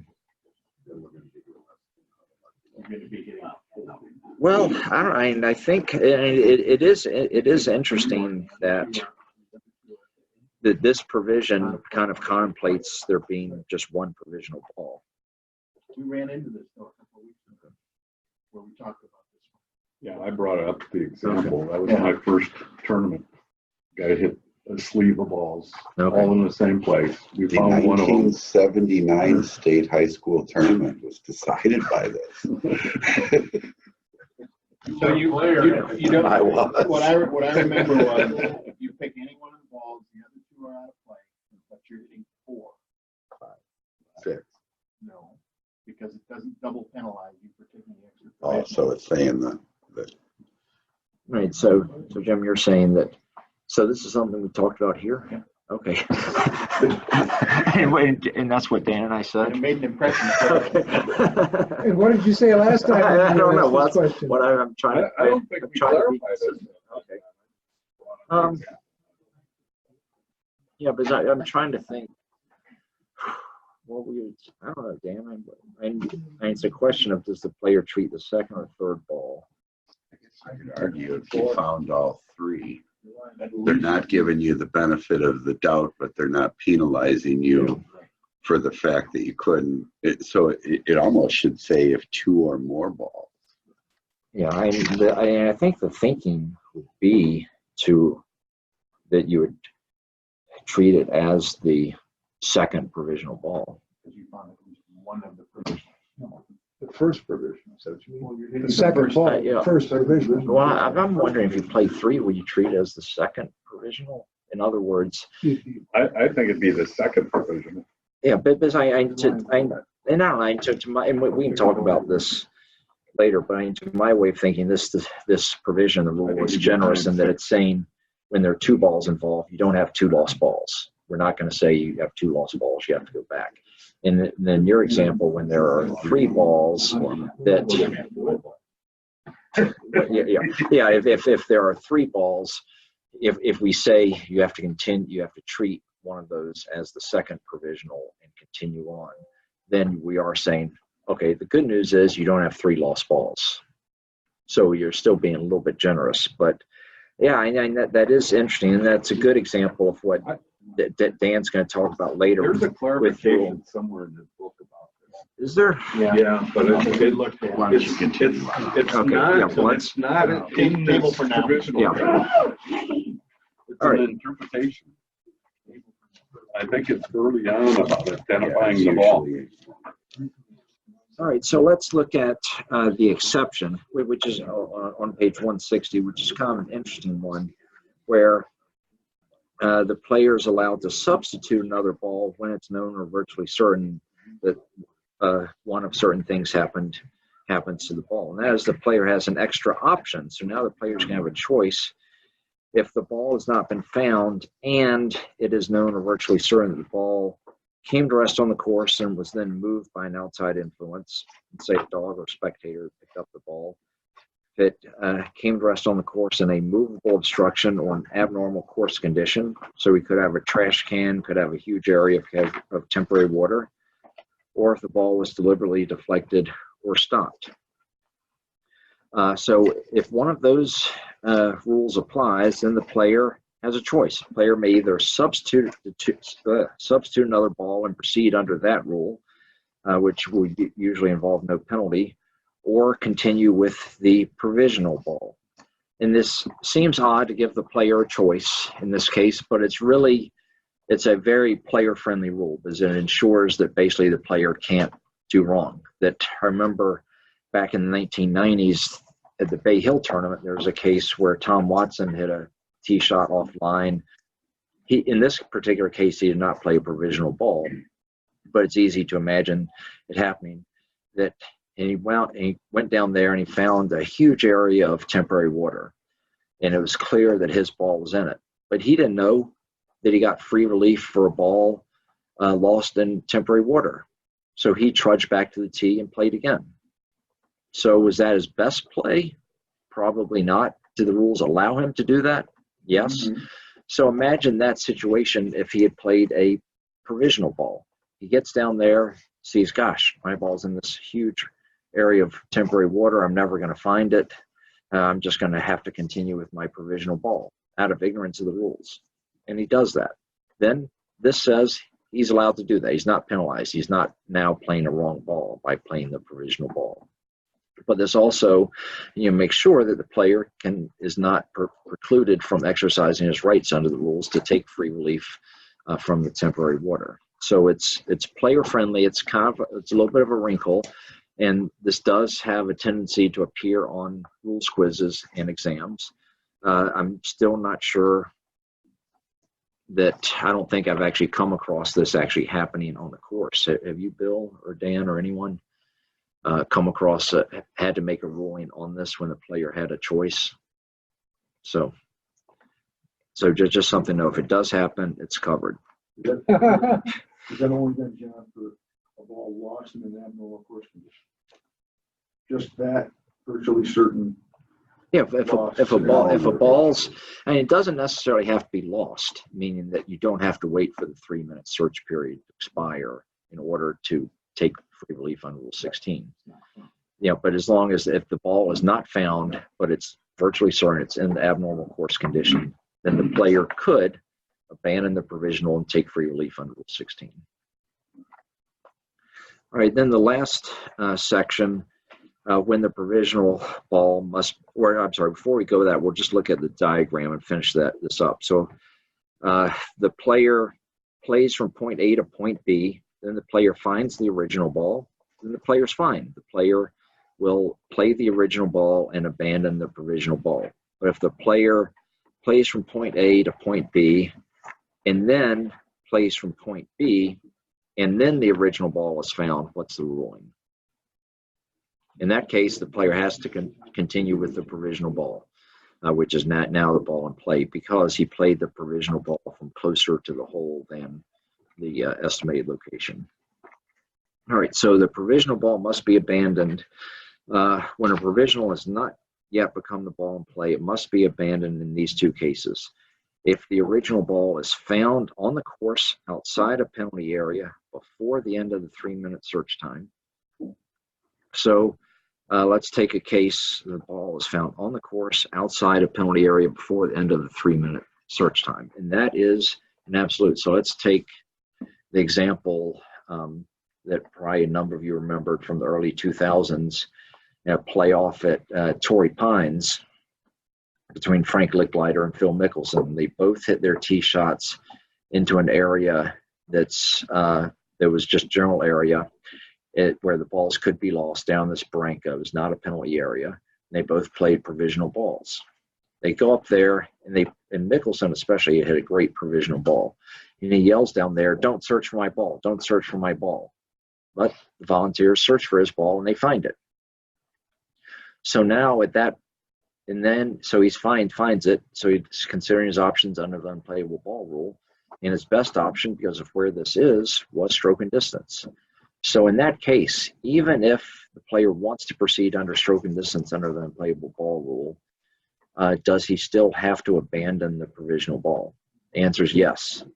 So that might seem strange. In this particular case, Mickelson and Licklider, the same happened to both of them, wound up playing 3 tee shots on the hole. The original tee shot, a provisional ball, because it was reasonable, balls could have been lost, and then stroke and distance for the unplayable. So as soon as that ball was found on the course, that the provisional ball had to be abandoned.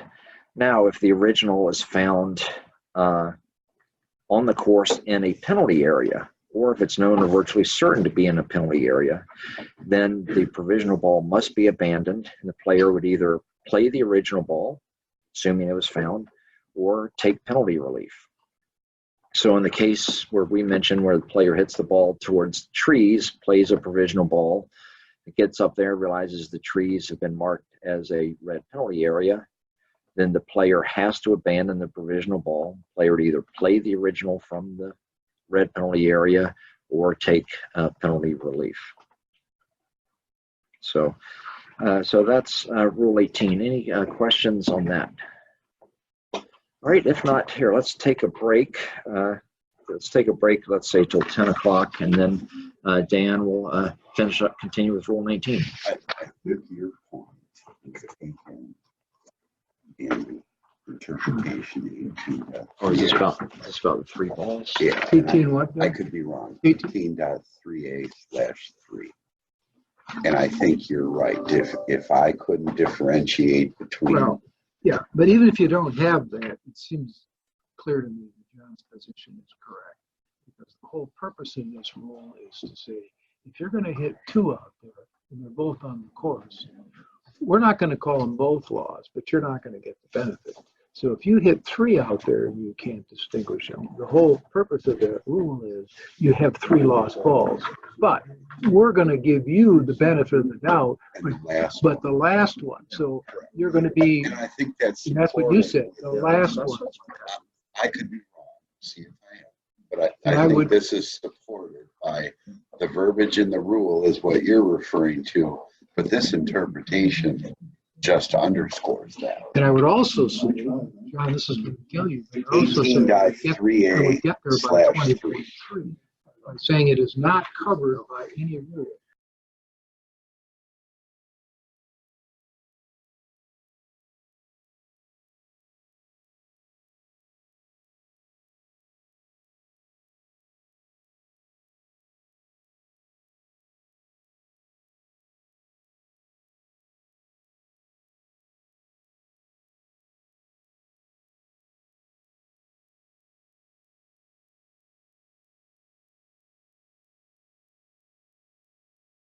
You'll notice it's called unplayable ball rule. While that is a correct usage of the term, I think of this rule not as the unplayable ball rule, but the I don't want to play from there rule. And we'll go through this and understand why I refer to it that way. The rule covers the player's several relief options for an unplayable ball. This allows the player to choose which option to use, normally with 1 penalty stroke. 19.1. Player may decide to take unplayable ball relief anywhere except in a penalty area. So as the title suggests, if you are in a penalty area, you cannot take unplayable ball relief rule under Rule 19.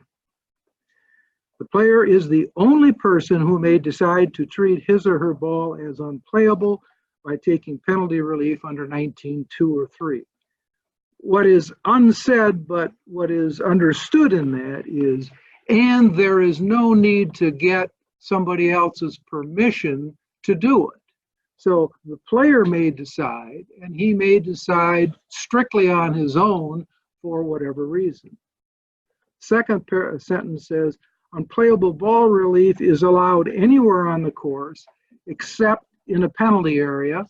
And then the next sentence, if a ball is unplayable in a penalty area, the player's only relief option is to take relief under Rule 17. Does that mean you can't take relief under Rule 19? That's technically true, but you have to remember stroke and distance is a different animal. John went over this under 18.1. You can always, always, always take stroke and distance relief.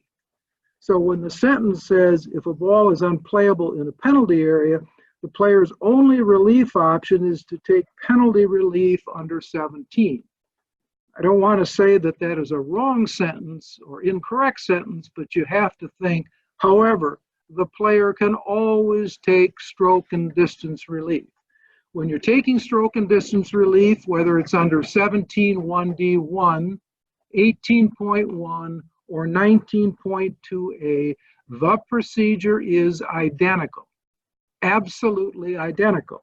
So maybe in a technical sense, if your ball is unplayable in a penalty area, and you want to take unplayable ball relief, and you want to take stroke and distance, you're allowed to take stroke and distance. But in a technical sense, you're taking it under 17.1D, you're not taking it under 19.2a. But let's not get hung up on that. Just remember that you can always take stroke and distance relief at any time, for any reason, whenever you want. All right, 19.2.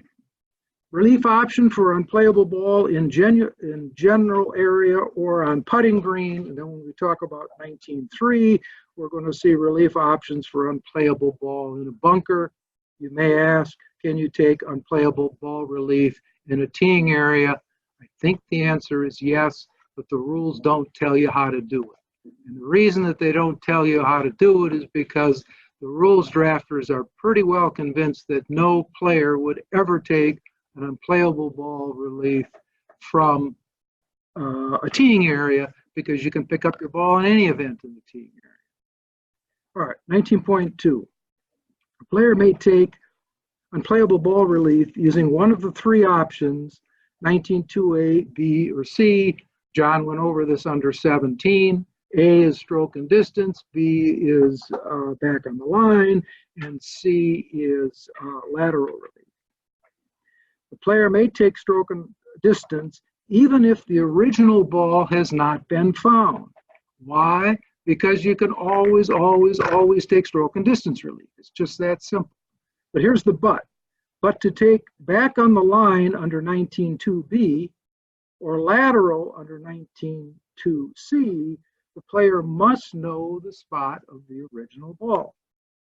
So take this situation. The player hits his tee shot maybe 200 yards out into tall grass on the left. He gets up there. There's a lot of spectators around there, and he says, "Do you see my ball?" And they say, "Yeah, it's right in that tall grass there." So he starts to search for it. And they say, "Are you sure?" And they say, "Absolutely." "Is there any chance that it's anyplace else?" And he says, "No, it's right in that tall grass." Can the person, even though he didn't find the ball, go back to the teeing area and hit another ball? Yes, because you can always do that. Now the player says, "Well, I know the ball's there. What I'm going to do is I'm going to take lateral relief." So he drops his ball two club lengths from where he thinks it is, and then he plays the ball. Can you do that? No. So if you're a rules official, if you're a player, how do you treat that? We've gone over this a number of times, and John went over it again this morning. You've played under an inapplicable rule. You have to identify the ball.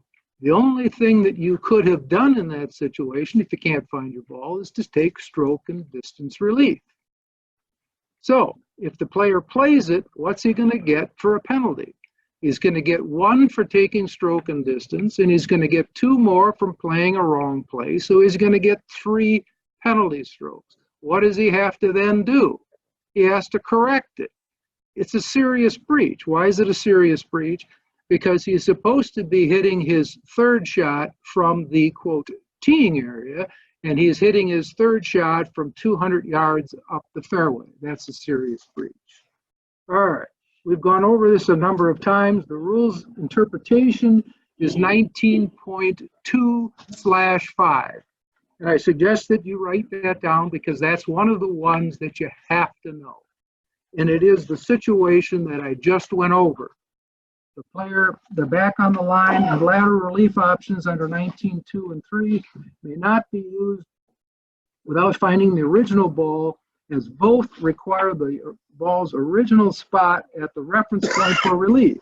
If either relief option is used to take unplayable ball with reference to the ball that is not the player's ball, the player is treated as taking stroke and distance, as that is the only rule that can be used for the player. And then the last paragraph is the one that talks about how you're going to add up the penalty strokes.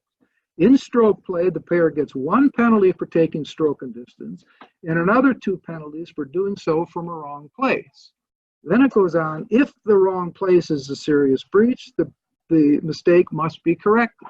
In the example I gave, is it a serious breach? Yes, because he gained 200 yards. He should have gone back to the teeing area. So if you're trying to figure out which of these interpretations you should know, this is the one, 18.2/5. And that covers what we've probably talked about in 5 different rules about winding up getting 3 penalty strokes. All right, stroke and distance, 19.2a. The player may play the original ball or another ball from where the previous stroke was made. We've just gone over this.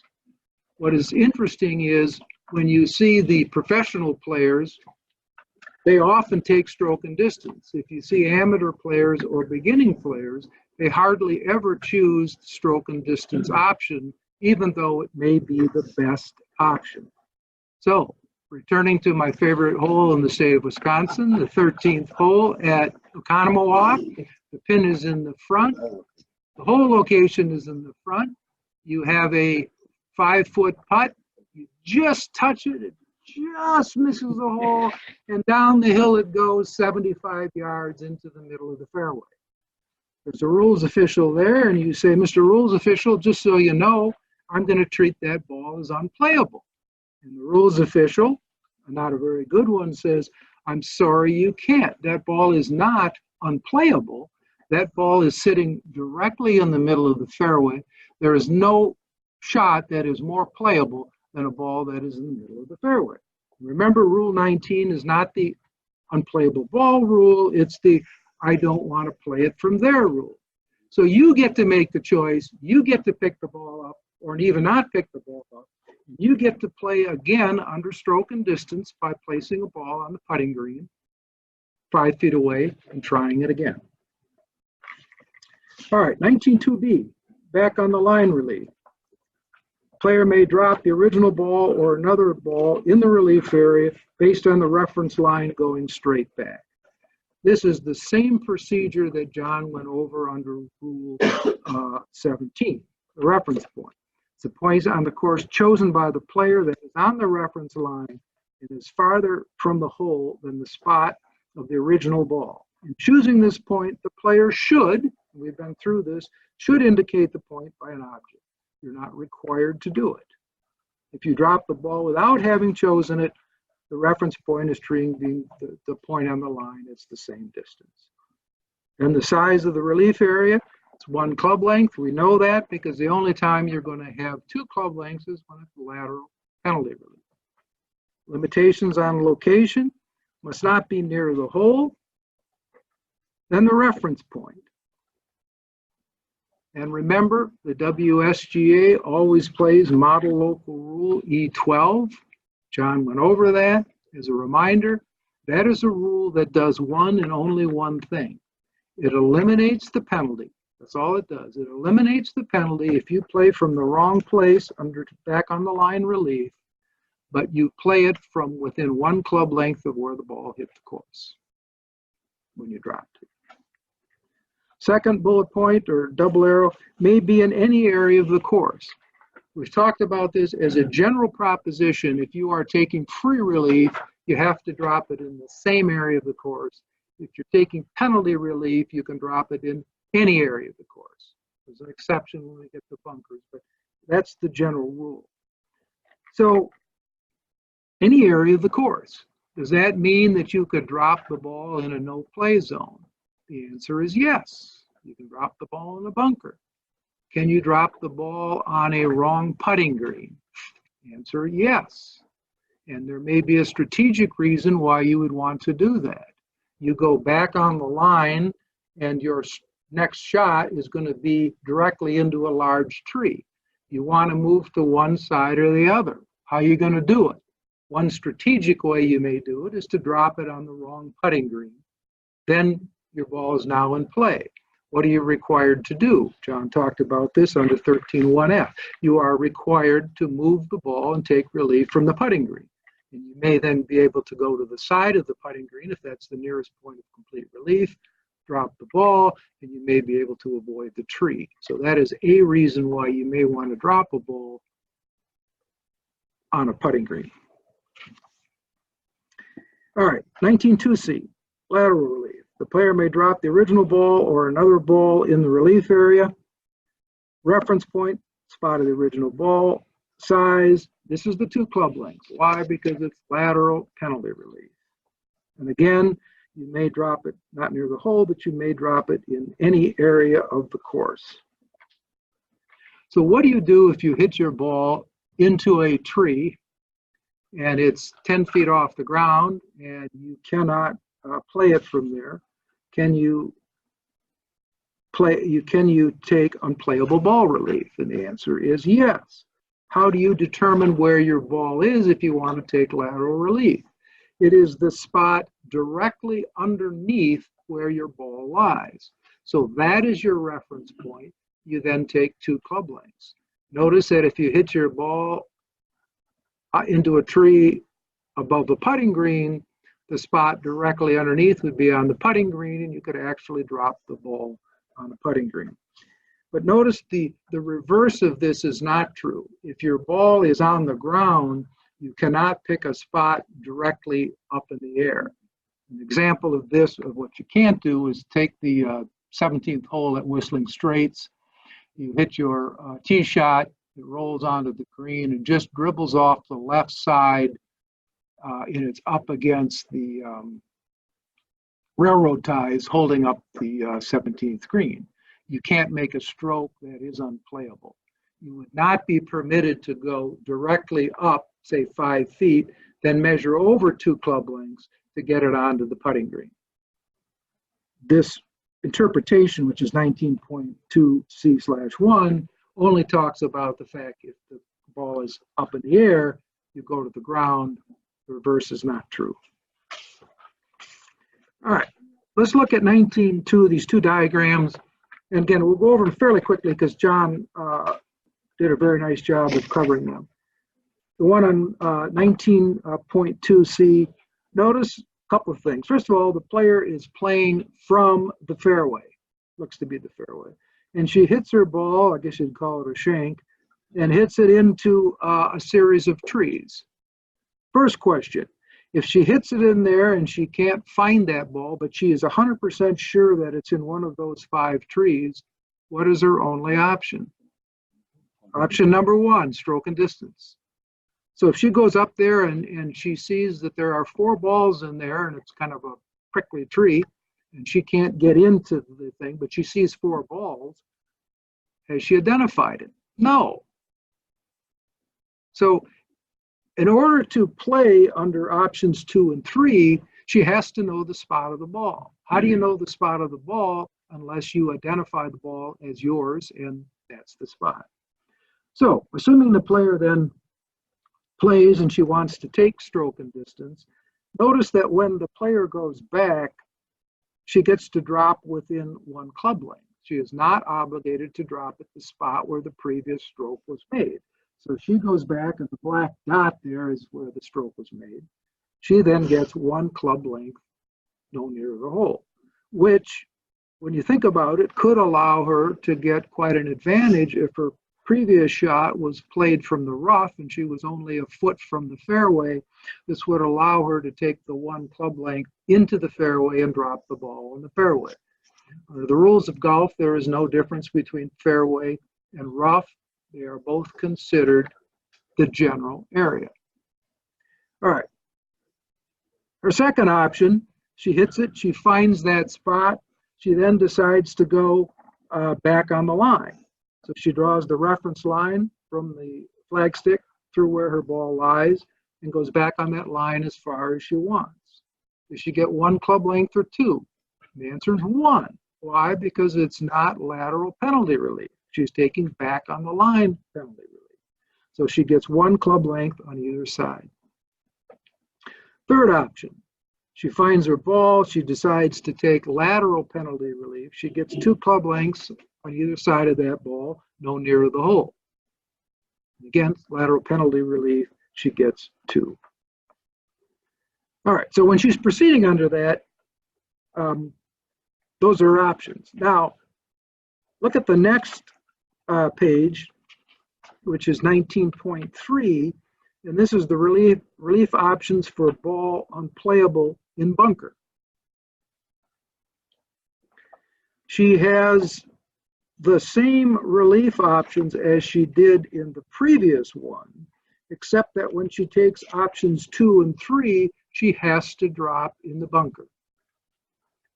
So the player hits it, the ball embeds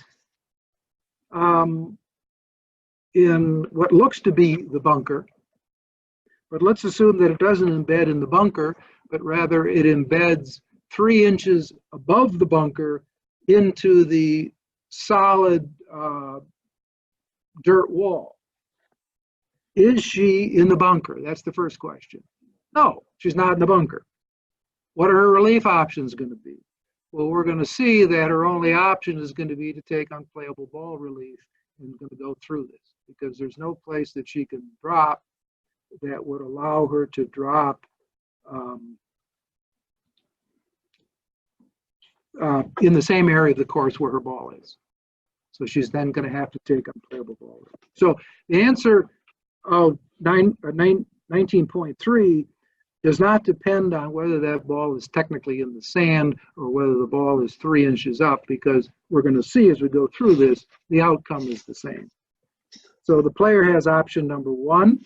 She can take stroke and distance. She can go back, drop it in the fairway. 2, she can take back on the line, but she has to drop it in the bunker. 3, she can take lateral penalty relief. Remember, she gets 2 club lengths if it's lateral penalty relief, but she has to drop it in the bunker. Or she can take, and this is unique to the bunkers and it's new for 2019, for 2 penalty strokes, she can go back on that line and drop the ball outside that penalty area within 1 club length of the reference line.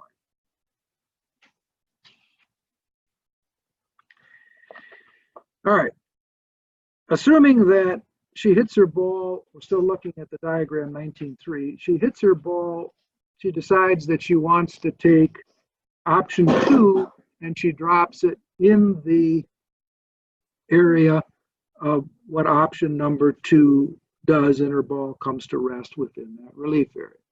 She gets 1 penalty stroke. Now she says, you know, I'm really a lousy bunker player. I should have dropped it outside the penalty area. Can she now drop it outside? And the answer is yes, because it is a new situation. So what does she do? She would then treat her ball as unplayable, and she could then go back on the line outside. What's that going to cost her? 2 penalty strokes more. So she will wind up with 3. So if she's pretty sure she's not a good bunker player, she doesn't want to drop it at 2 and then go to option 4. You want to go directly to option 4, and she would only get 2 penalty strokes. Question, Bill? Well, there was an online question under 17, but it could definitely pertain to Rule 19. And I guess the situation would be the picture we were just going over on diagram 19.3. If a player played a stroke from the dot of position 4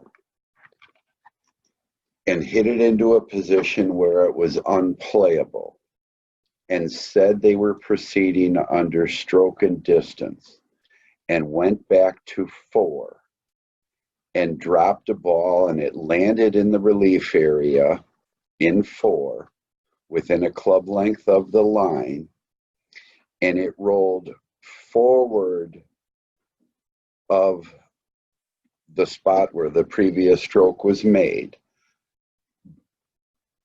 but that drop also satisfied the back on the line option. The local rule allows me to redrop a ball, play a ball under no penalty E12 if it rolls forward when proceeding back on the line. But if I stated that I was proceeding under stroke and distance, the ball cannot roll forward of the spot of the previous stroke. So if you came across a situation where someone dropped a ball under stroke and distance, it rolled forward, and then they played, but that spot also satisfied back on the line, would or would there not be a penalty? I hope the people online heard that. It is a difficult question to repeat, but what Bill is suggesting is if you hit it from, you're looking at diagram 9.3, if you hit it from number 4, and then the ball is unplayable, and you come back to number 4 in the general area, but that's what number 4 is. But The where the position of the ball being landed. unplayable. Okay, so you come back to number 4 and you say, I'm going to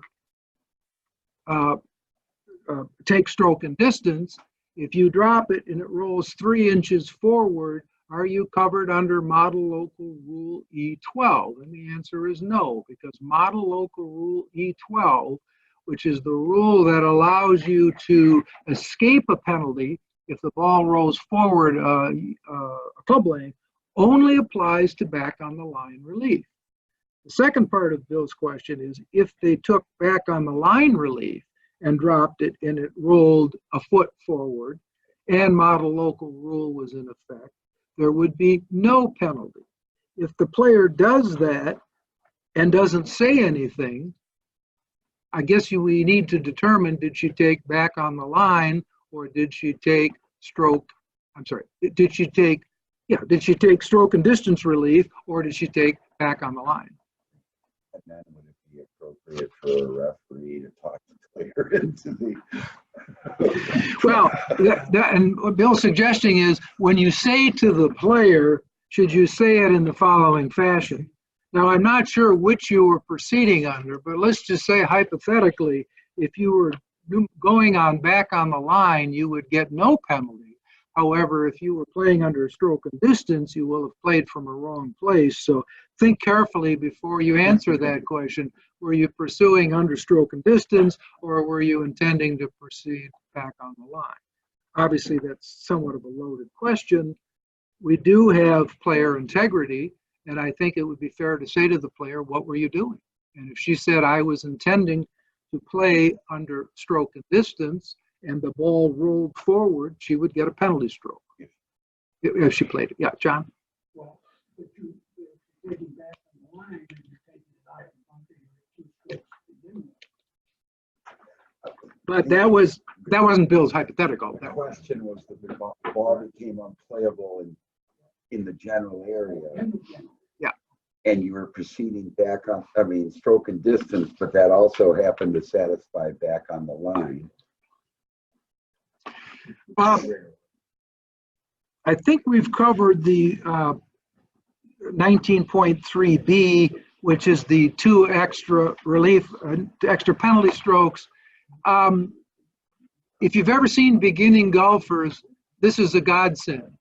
You mean I can get out of a bunker and it only costs me 2 strokes?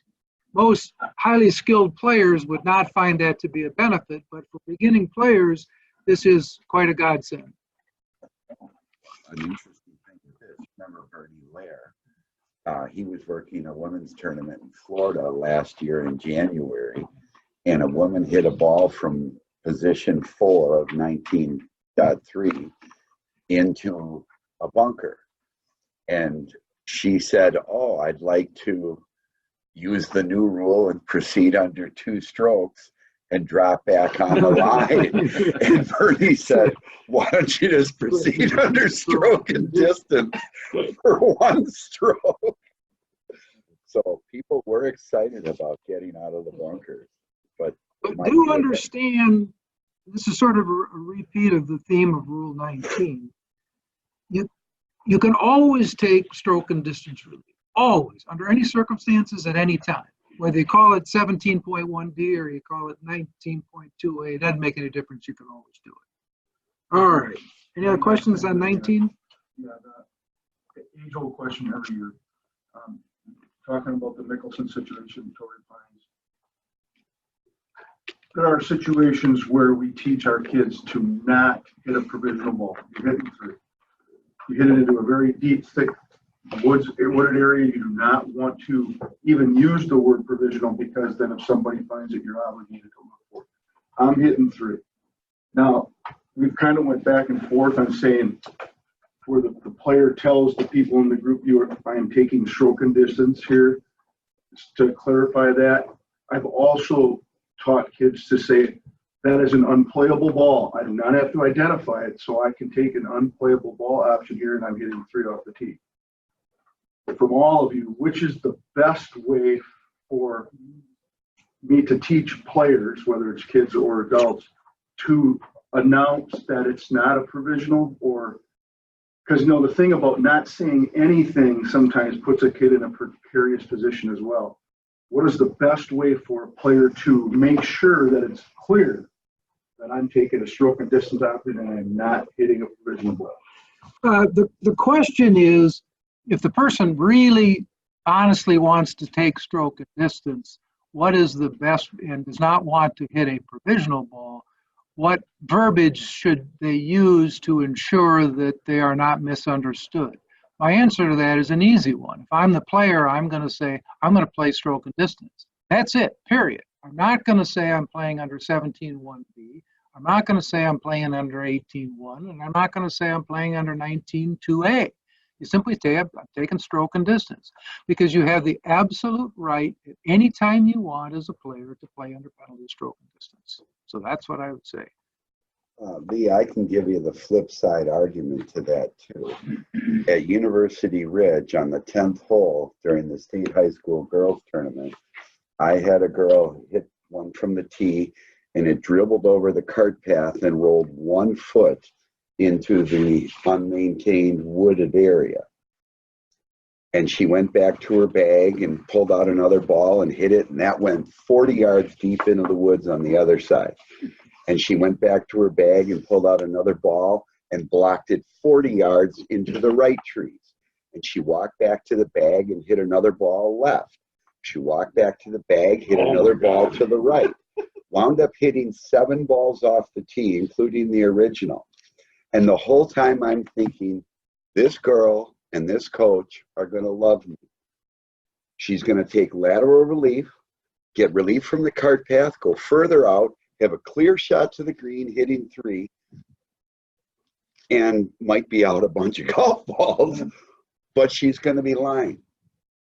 And when she walked up, well, eventually she went and got a wedge off the tee and hit a wedge and then hit another ball. And the whole time I'm thinking, this is going to be great. And when she walked up, she looked at me and said, "Did you find my ball?" And I said, "Yeah." And I said, "Well, you can take an unplayable and drop laterally and you'll be hitting 3. And she looked at me and she said, "But my coach told me to never say the word provisional." And I literally went, well, let's see, 1, 3, 5, 7, 9, 13. I guess you lied 15 right now.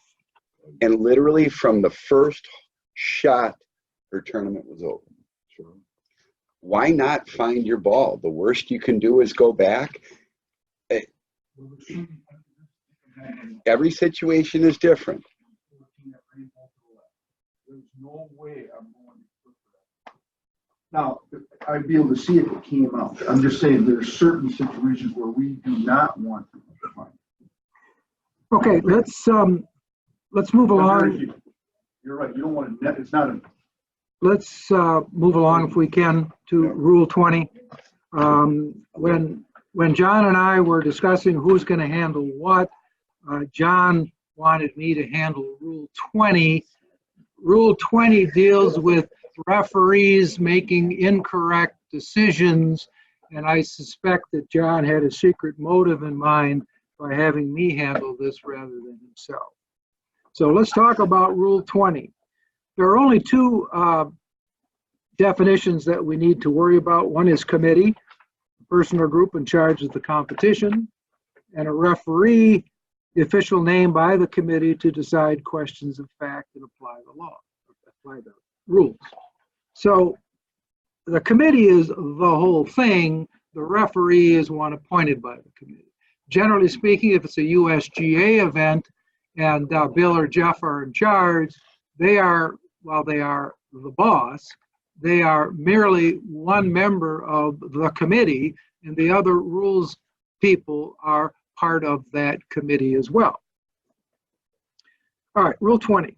This is the old doubt as to procedures in match play, doubt as to procedures in stroke play, and the old Rule 34. So let's go through it.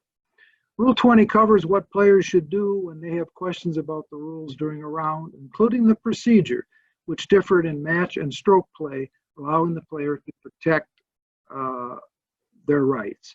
The rule also covers the roles of referee who are authorized to decide questions of fact. 20.1, players must avoid unreasonable delay. If you don't know what you're doing on the course, you can't just sit and wait for an official to come around. The player must not unreasonably delay play when seeking help during a round. If a referee or committee is not available within a reasonable time to help with the rules issue, the player must decide what to do and play on. Second bullet point, the player may protect his or her rights by asking for a ruling in match play, we'll go over that in a minute, or playing two balls in stroke play. I am amazed at how few people ever exercise their right to play two balls. They make a strategic decision of saying, well, I don't know which it is. I'm hoping this is the right thing. And then they get in and they ask the committee, and the committee says, no, you played from the wrong one, and they could be disqualified. So you have the right to play two balls if you are uncertain. Then when you get in, you ask the committee tells you which ball counts, and on you go.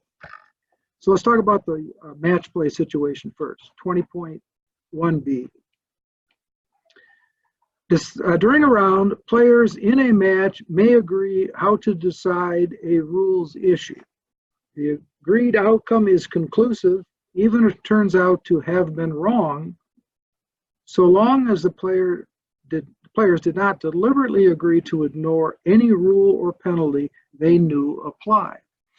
This is significantly different than stroke play.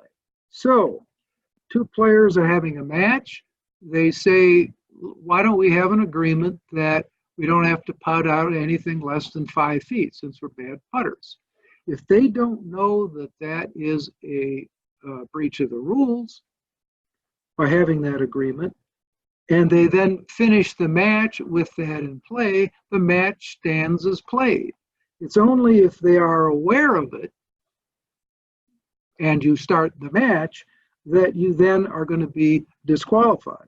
So if they play 5 holes and then someone says to them, maybe a rules official is going by or somebody else, how come you aren't putting anything out? Oh, well, we got this agreement in place that says we've conceded these putts. The players are now aware that that is a breach of the rules. They then have to rescind that agreement. If they don't, they're disqualified. But if a referee is assigned to the match, the referee must rule on any issues that come to his or her attention, and the players must follow that ruling. In just a minute, we're going to go over some committee procedures, and we'll see the difference between a referee assigned to a match and a referee not assigned to a specific match. In the absence of a referee, if the players do not agree or have a doubt on how the rules apply, either player may request a ruling. So let's talk about how you request a ruling. This is parent 2. Ruling requests made before result of match is final, and then we're going to talk about after the result of the match is final. Notice that a match is not final when the last putt drops. The match is final as determined either in the notice to players or the terms of competition. And generally in our match play, I believe it is when it is put on the scoreboard. Bill, is that accurate? Yes. In the WSGA, the match becomes final only when the scoring official puts the results on the scoreboard. All right, so when a player wants a referee or committee to decide how to apply the rules to his or her own play or the opponent, the player may request a ruling. If a referee or committee is not available, the player may request for a ruling by notifying the opponent that a later ruling will be sought when a referee or a committee becomes available. So how do you make a request for a ruling? You have to have 2 things. You have to make it known to the other side that you are going to request a ruling, and you have to give them enough facts so that they know what it is that you're requesting. You can't just say, I'm going to request a ruling. And the reason is because if you could do that, strategically, if I was in a match, when I finished the first hole, I would say, I'm going to request a ruling. And then I go to the second hole and I'd say, I'm going to request a ruling. And then you will have preserved everything that came up during the 18 holes. That's why you can't do that. You have to say instead, I'm going to request a ruling on the fact that you ground your club in the bunker or that you played from the wrong place on the third shot. You have to give enough facts so that the player knows what it is that you are requesting a ruling on. A ruling will only be given if the request is made in time, which depends on when the player becomes aware of the facts creating the rules issue. 99% of all matches never have a committee deciding all of the wrong rulings because people don't make a request in time. It's just that simple. If you don't make the request in time, the committee does not have any authority to make its ruling. So let's look at when this is.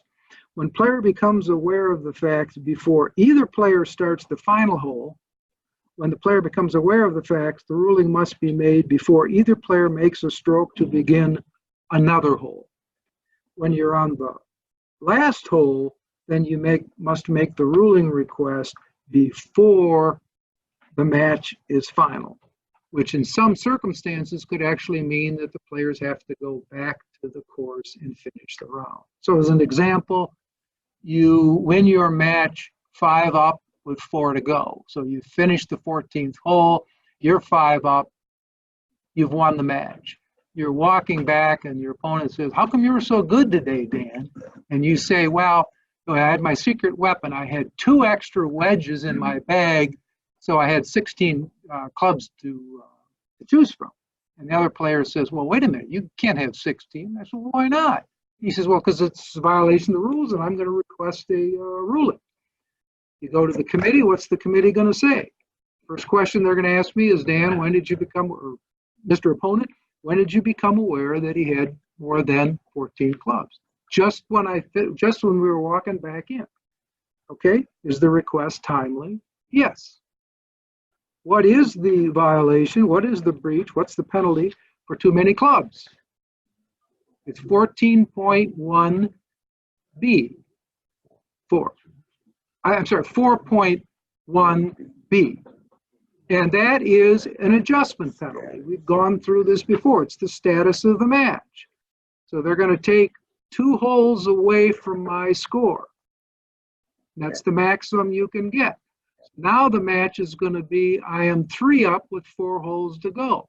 If you're 3 up with 4 holes to go, what does that mean? That means you go back to the 15th hole and you continue the match. So in that circumstances, the match was not final because it wasn't posted to the board, and we go back out and we finish the round.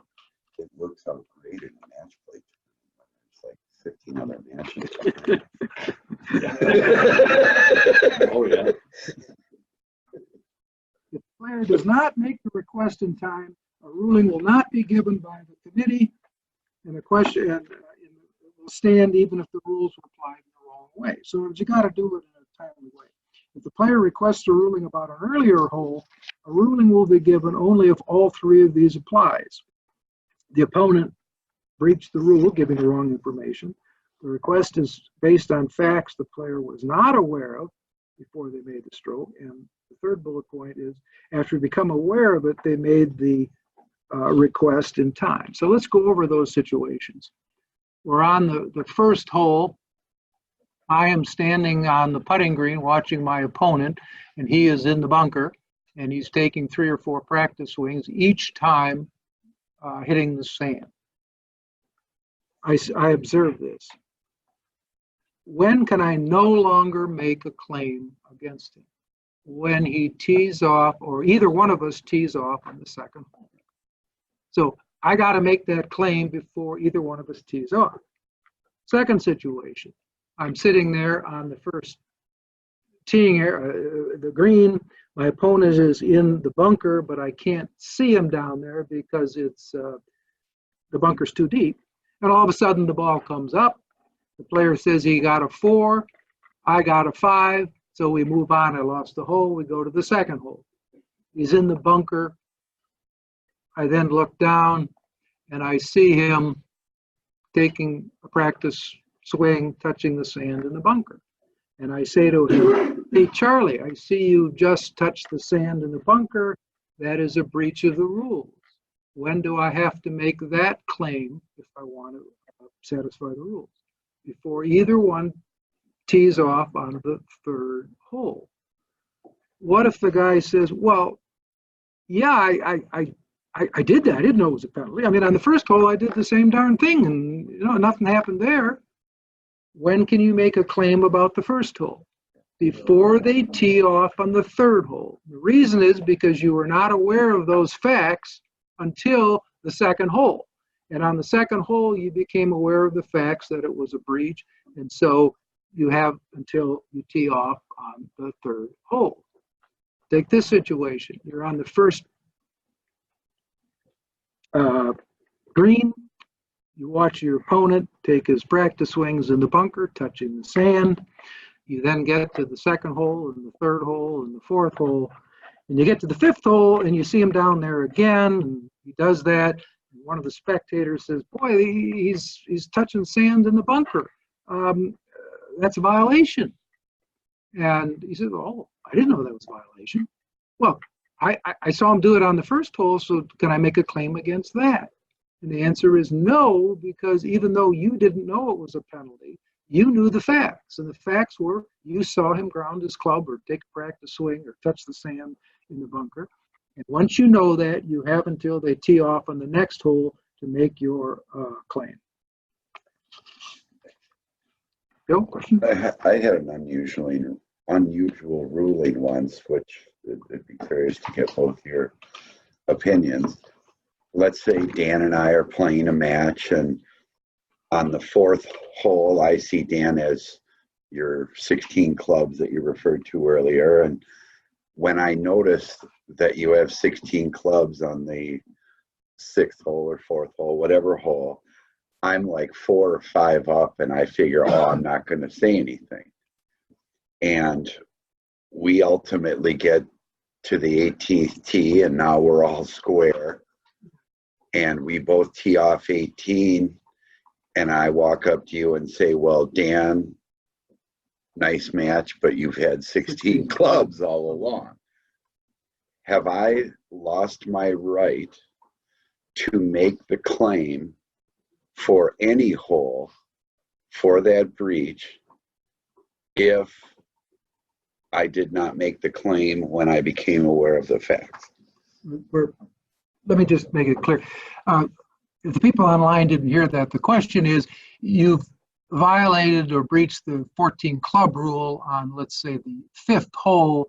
The opponent does not make a claim, but since you have more than 14 clubs, you have what we would call a continuing breach. The question is, must you make the request for a ruling before they tee off on the first, after the first hole that you discover it, or can you make it anytime because it is a continuing breach? John, do you have a... John Morris said wants to embarrass me. My answer would be that the player is aware of the facts that it is a breach. He has to make his claim before the player tees off on the next hole. The fact that it is a continuing breach is irrelevant. And the WSGA representative, John Morissette, says, my heavens. That's great. It's great news. John Morissette agrees. I was told it was an unpublished decision, which I found. All right. We know that it couldn't be an unpublished decision because the USGA has told us in 2019 there will be no hidden rules. Okay. Thank you for that lovely question, Bill. Your top of 170, ruling request made after the result of the match is final. The easiest way to think of this, and this is parent 3, is this is the fraud exception. Once the match is over, you're not going to be able to have a request for a ruling unless there is a quote of fraud. So let's go through it. The committee will give the player a ruling only if both of these applies. The request is based on the facts that the player was not aware before the result of the match was final. In other words, I'm now the one that wants to make it, I wasn't aware of the facts. My opponent did something bad. He breached some rule by grounding his clubs in a bunker. He knew that that was a breach. He failed to tell me. He's going to be disqualified or could be disqualified after the match is over. And the reason you think of this as fraud is this person knows that it's a breach, and he is intentionally deceiving me by telling me that he had a 4 on the hole when he really got a 6. Again, that's the fraud exception to ruling requests made after the result of the match is final. All right, number 4, no right to play 2 balls. A player who is uncertain about the right procedure in a match is not allowed to play out the hole with 2 balls. That procedure applies only in stroke play.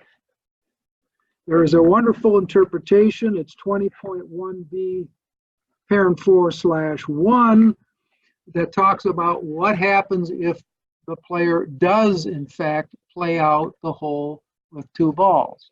All right, the minute they play 2 balls in match play, we know it's a wrong ball. Why? Because you can't do it in match play. So if we're on the 3rd hole and I say to Gary Wild, who I'm playing against, Gary, I'm going to play 2 balls, and Gary says, I don't care what you do. Gary has until we tee off on the 4th hole to make a claim that I played 2 balls, played a wrong ball. Assuming that he doesn't do it because he's as curious as I am as to know if what I did is a breach. When we get in, the committee doesn't decide it. The only thing the committee asks is, Gary, did you make a timely claim that he played a wrong ball? Gary said no. End of discussion. The original ball played counts. You don't go through any analysis that we're going to go through in stroke play. The original ball played counts. That happened in last year's Wisconsin, Minnesota Senior Tour Cup matches. Do you remember that? No, I don't. No, but it doesn't surprise me because it's a senior event.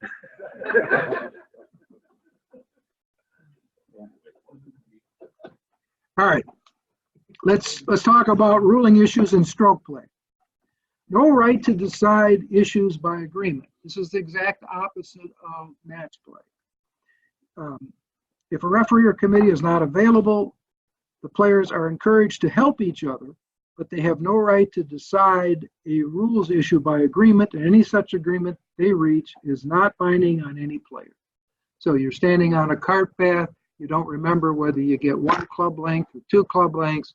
You ask the person that you're playing with in stroke play, and he says, well, I'm pretty sure it's 2. Well, how sure are you? Well, I'm pretty sure. So they drop it within 2 club lengths and they play it. What this says is that agreement doesn't bind anybody. So that when you get done, the question is, did you play from a wrong place? And the answer is yes, because you dropped outside the 1 club length, you dropped in the wrong place. You get the penalty, even if the person that you played with said, well, it was okay with me. Players should raise any issues with the committee before returning a scorecard. Again, notice the phrase there, should. Number 2, players should protect other players in the competition. If a player knows or believes that another player has breached or might have breached the rules, and the other player does not recognize it or is ignoring this, the player should tell the other player, the player's marker, or the referee. It says should. Next bullet point.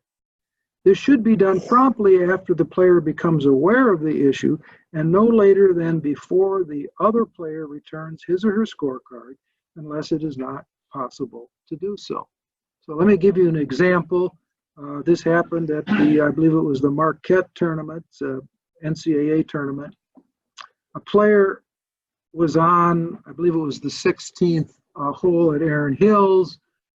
One player looked in the other player's bag, it's a par 3, to see what the player was playing, and in order to see what club he had, he moved the towel off of the player's clubs and looked and satisfied himself that the player hit a 6-iron or whatever he hit.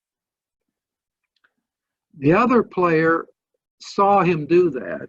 And what was interesting about these two players is that they were not antagonistic towards each other.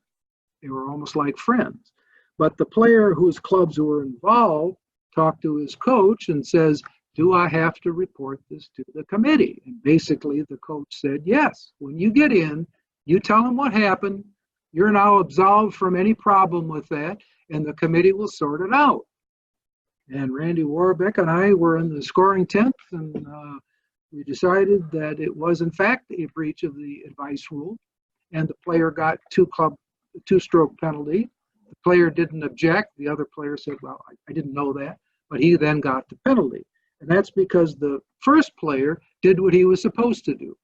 He thought it was a breach, brought it to the attention, reported it to the committee so as to protect the field.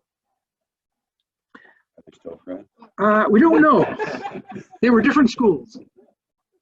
If the player fails to do so, the committee may disqualify the player under 1.2a if it decides that this was a serious misconduct contrary to the spirit of the game. That would be a severe penalty, but I can think of a situation in which the committee may want to do this. And that is a situation in which the player fails to hole out from 6 inches, picks up his ball. The other player should at that point say, Charlie, you got to put it back and hole out. And you don't do it. You wait until he tees off at the next hole, and then you say, ha ha, you're disqualified. In that situation, the committee, if it so chose, could disqualify the first player for not informing the other player of that. Why? Because he did it almost as a gotcha. To disqualify a player, it's not within the spirit of the game. And again, it's not mandatory, but the committee would have the ability to do that. All right, 3, playing two balls when uncertain what to do. The player who is uncertain about the right procedure while playing a hole may complete the hole with 2 balls without penalty. And again, I'm repeating myself, but it is amazing how infrequently this is exercised when it is your absolute right to do so, and it will protect you if you're not sure of what to do. All right, the player must decide to play 2 balls after the uncertainty arises and before making a stroke. So again, notice the word before making a stroke. It's not before you drop a ball. So if your ball is in condition that could be a temporary water, you're not sure, you pick it up, you then drop it, and you say, well, wait a minute, I'm going to play 2 balls. You then can follow through and play 2 balls. If you drop it, you make the stroke, and then you say, well, I think I'm going to play 2 balls. I don't know if I got really, it's too late at that point. The player should choose which ball. And again, there's that buzzword should. Should means you're not going to get a penalty if you don't choose which ball counts. But we're going to see if you don't, the rules are going to choose it for you. And the third bullet point says if the player does not choose, the ball played first is treated as the ball chosen by default. Notice that it says the ball played first. It does not say the original ball. It says the ball played first. So, and you can play either ball in either order you want. And there is some strategy that you can employ to give yourself the best advantage. And that is assuming your ball is in what you think is a no-play zone, it's a flower bed, and you're kind of thinking that you can't play from there, but you're not sure. So you decide to play 2 balls. You can first play from the flower bed. You hit your 9-iron, it comes up short. Then you take relief outside the flower bed. Hit your 8-iron and hope that it goes to the green. In other words, you can play in either order you want. Yes. It refers to the very first bullet point that says must decide to play 2 balls after the uncertainty but before making a stroke. So once you make a stroke, you haven't chosen in time. Yes. Once you make a stroke. you're done with using this procedure. Bullet point 4, and this is very important, the player must report the facts to the committee, even if you score the same with both balls.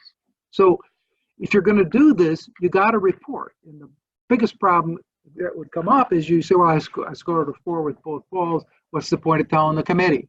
If you don't tell the committee, you're disqualified. It's a very serious issue there. If the player makes a stroke before deciding to play a second ball, the rule does not apply as to all or at all, and the score that counts is the score of the ball played before the player decided to play 2 balls, but the player gets no penalty for playing the second ball. So an example of that is your ball is in temporary water, or you're not sure whether it's temporary water. You hit the ball, and then you say, I'm going to play 2 balls. And then you play out the hole with that second ball. You do not get a penalty for playing out the hole with that second ball. It's not considered a wrong ball because you're following this procedure. But the original ball that you played is going to count because you've already made a stroke with that before you decided to take the procedure under this rule. All right, so parent 4, committee decision on score for a hole. When a player plays 2 balls, the committee will decide the player's score in the following way.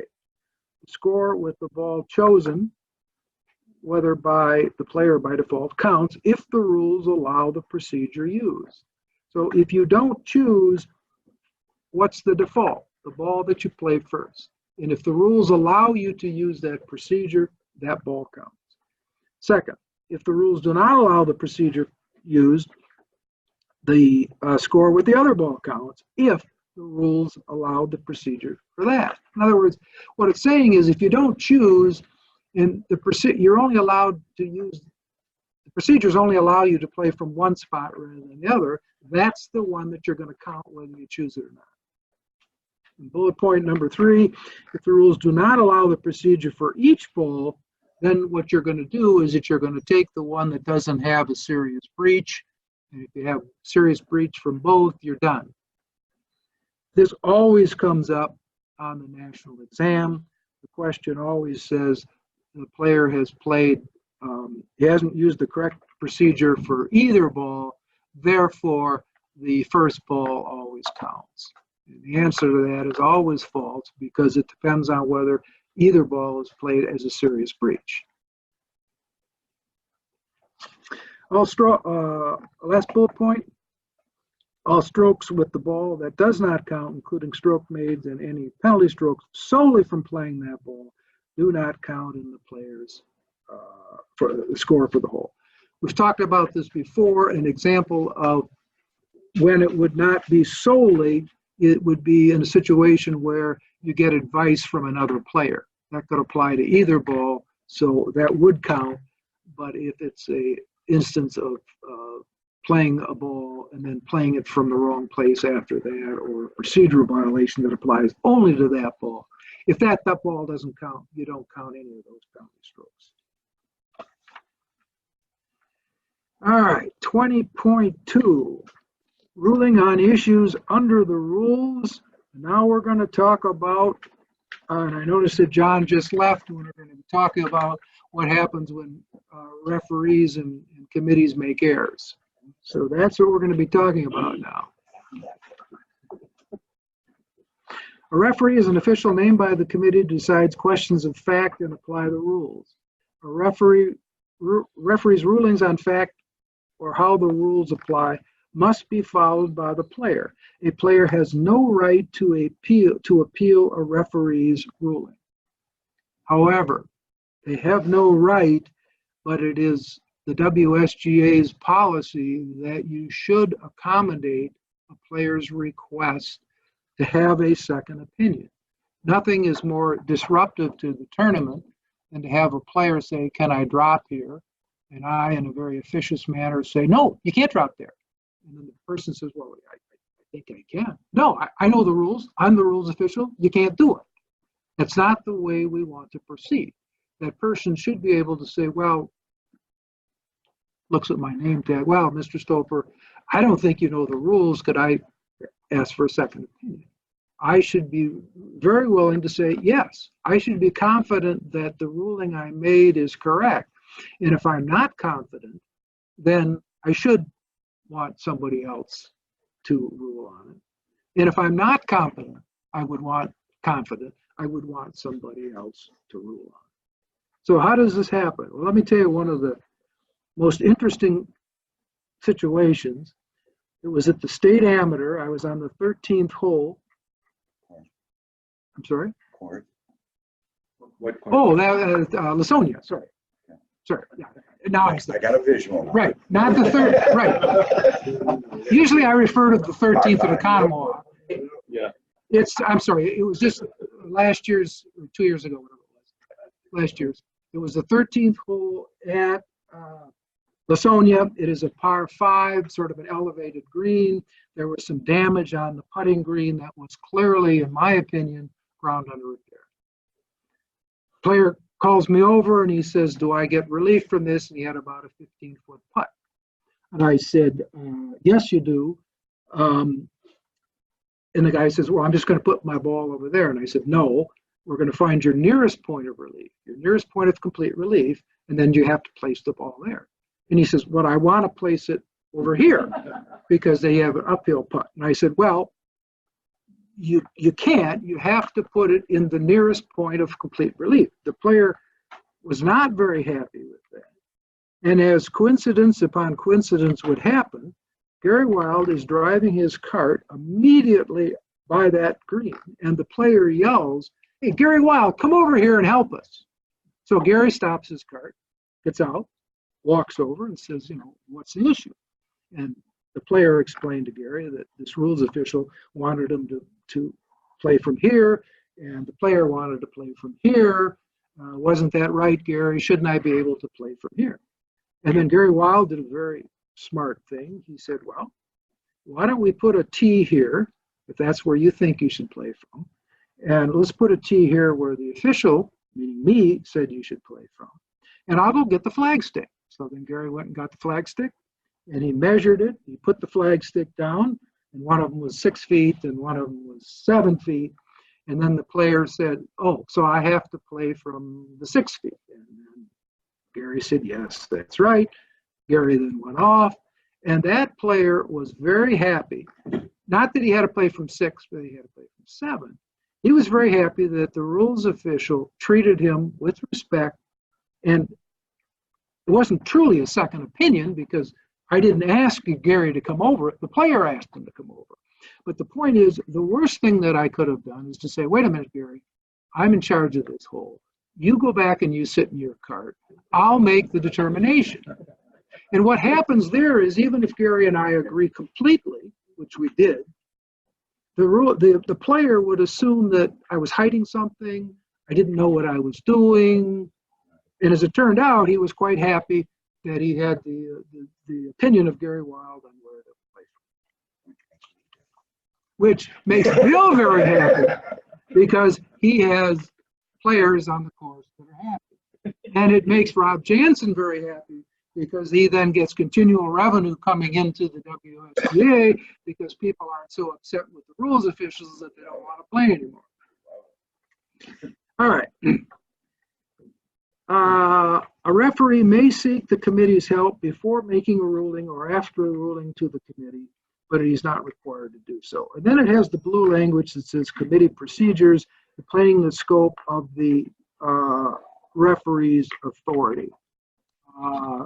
Thomas, we're going to move to the committee procedures, page 424 in the official guide. Section 6C, Thomas. Page 422, right? Yeah, we're on page 424. Let's talk about that for just a minute.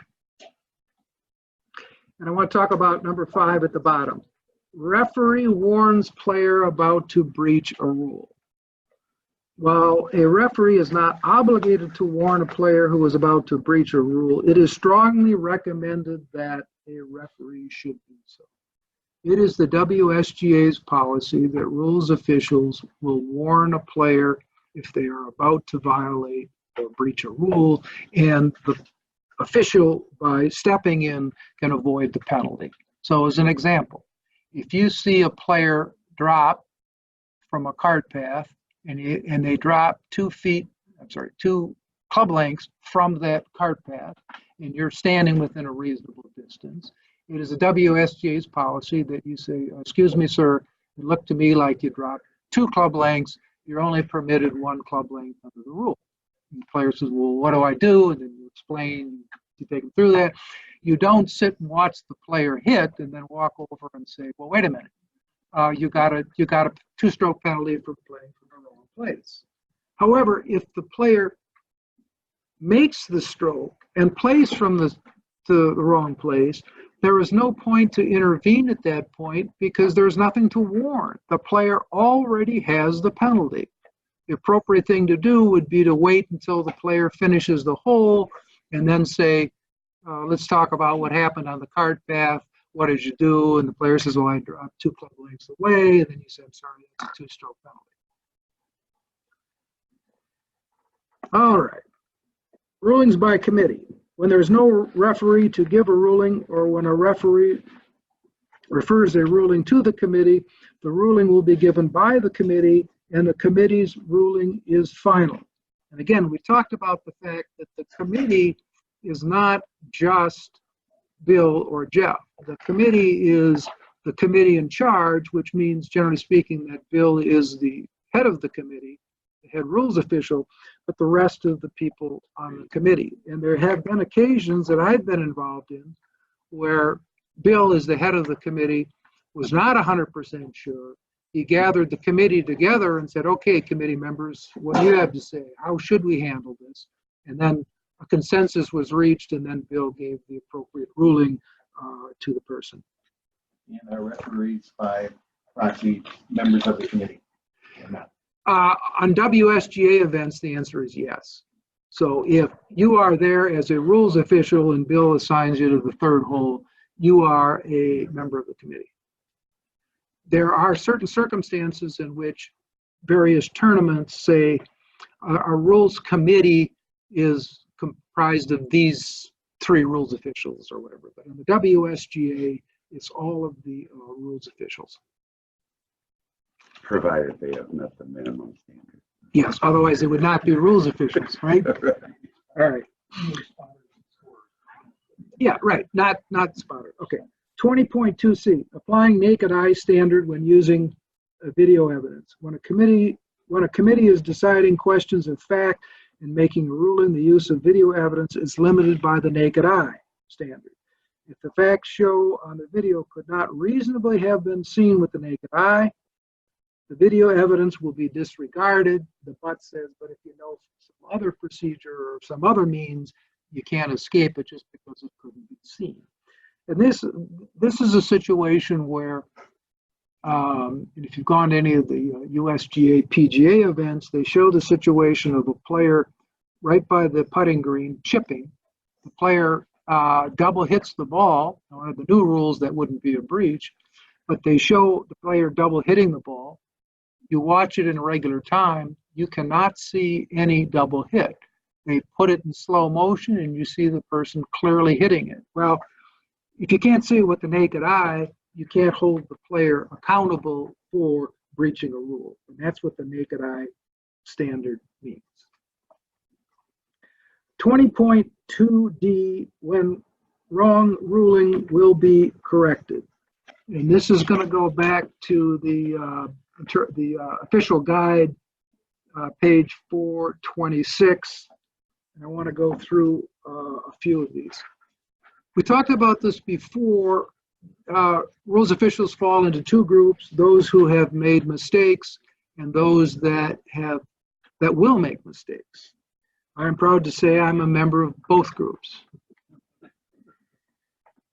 The ruling will be corrected if possible under the rules. If it's too late to do so, the wrong ruling stands. So here's some guidance on how we do this.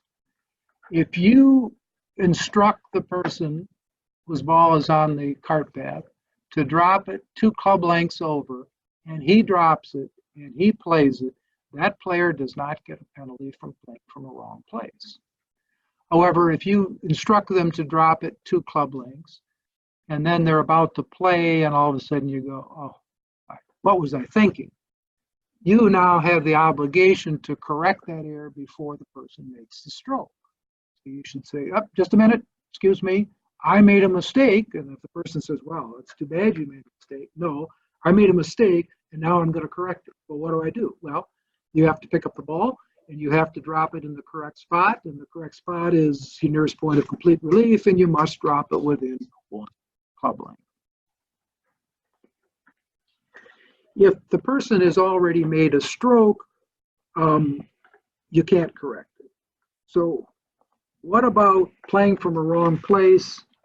And this gets into the issues on pages, where is it? 428.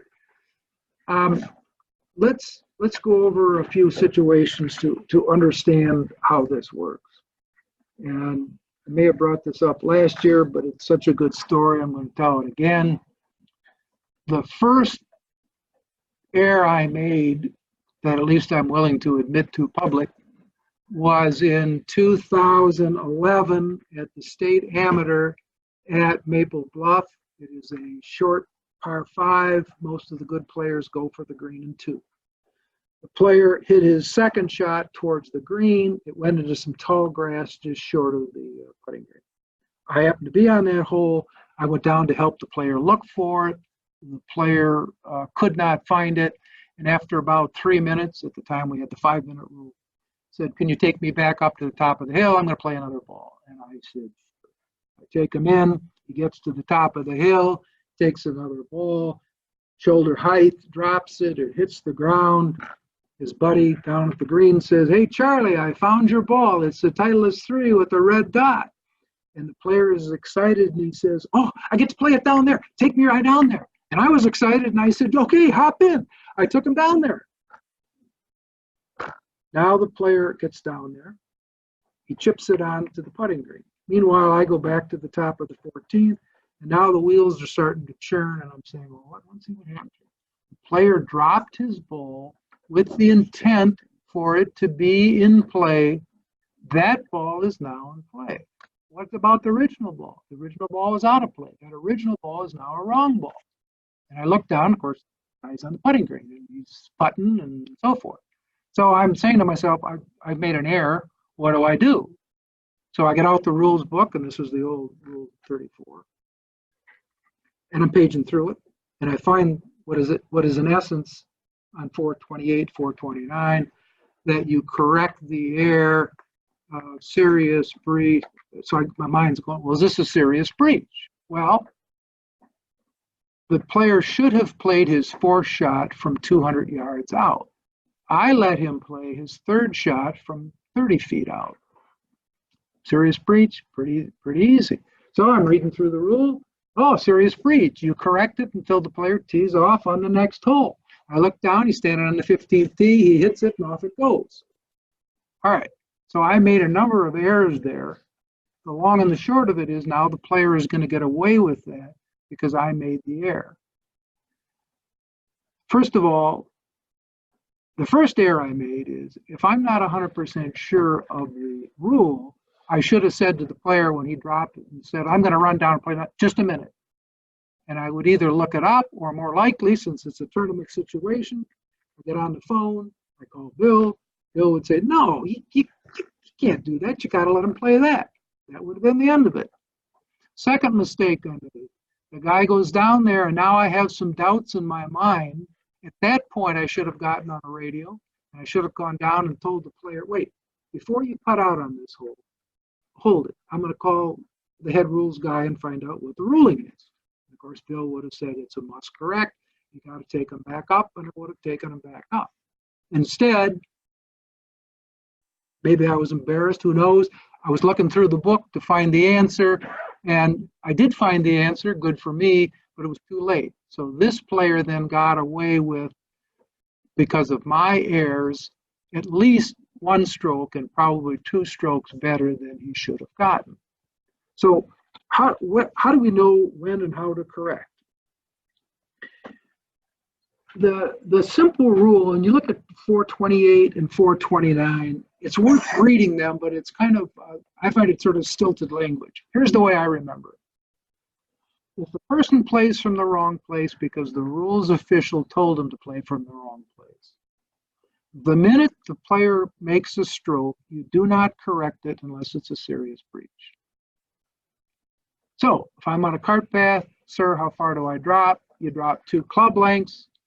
The guy makes the stroke.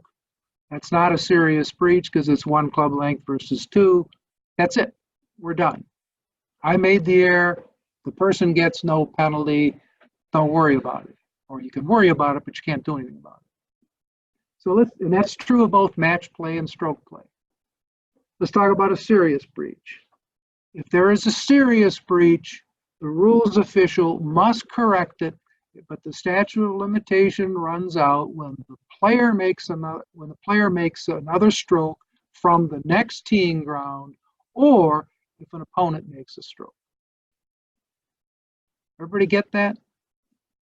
So, and that's true of match and stroke, but there's no opponent in match play. But the point is, once that player tees off from the next hole, you're done. And in match play, if the opponent makes a stroke, you're done. Why? Because the opponent may have played that stroke in reliance upon where the other player was about to play from. If you have a situation that occurs on the putting green, where you tell a player to play from the wrong place, he plays, the other player, the opponent, picks up his ball because the hole's over, and they get to the next teeing area, and it's a serious breach. Until one of those tees off, you have to correct it. And how do you correct it? You say, whoa, don't make a stroke. Let's figure this out. I, the official, made the error. You played from the wrong place because you hit this and I told you to play from there. It's my error. What you do is you go back to the previous green, you put the balls back, you tell the players to put the ball back, and then you correct the error so that they haven't played from the wrong place. Everybody understand that one? One of the things that I feel, if you made an incorrect, because I did this at one of the times where Oh, come on, John. You made an error? I told him 2 club lengths for the relief round and the repair. And then after he played it, I thought, oh, no. But I felt like I better not have this guy walking around thinking 2 club lengths from round and a repair is a normal thing. So I said, hey, just so you know, I made a mistake. Don't do that going forward. Yeah, That's okay, because it wasn't a serious. yeah. Right. That's a good point. Let me. He would be involved in Yeah, similar ruling until he was informed otherwise. For those online, the question is, if you make a wrong ruling, and the example that we had was the referee told the player from a cart path that he could drop within 2 club lengths. The player then makes his stroke.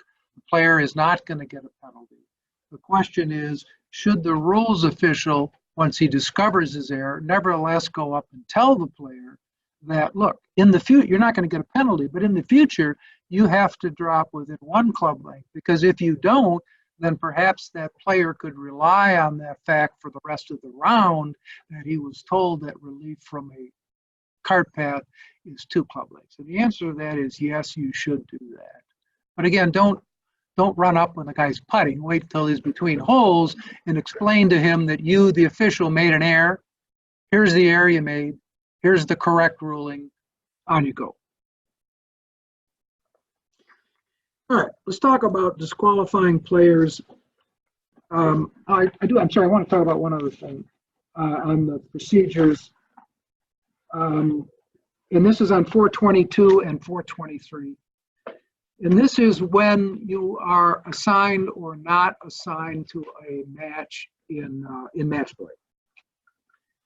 So it's the bottom of 422. In match play, a referee's duties and authority depends on his or her assigned role.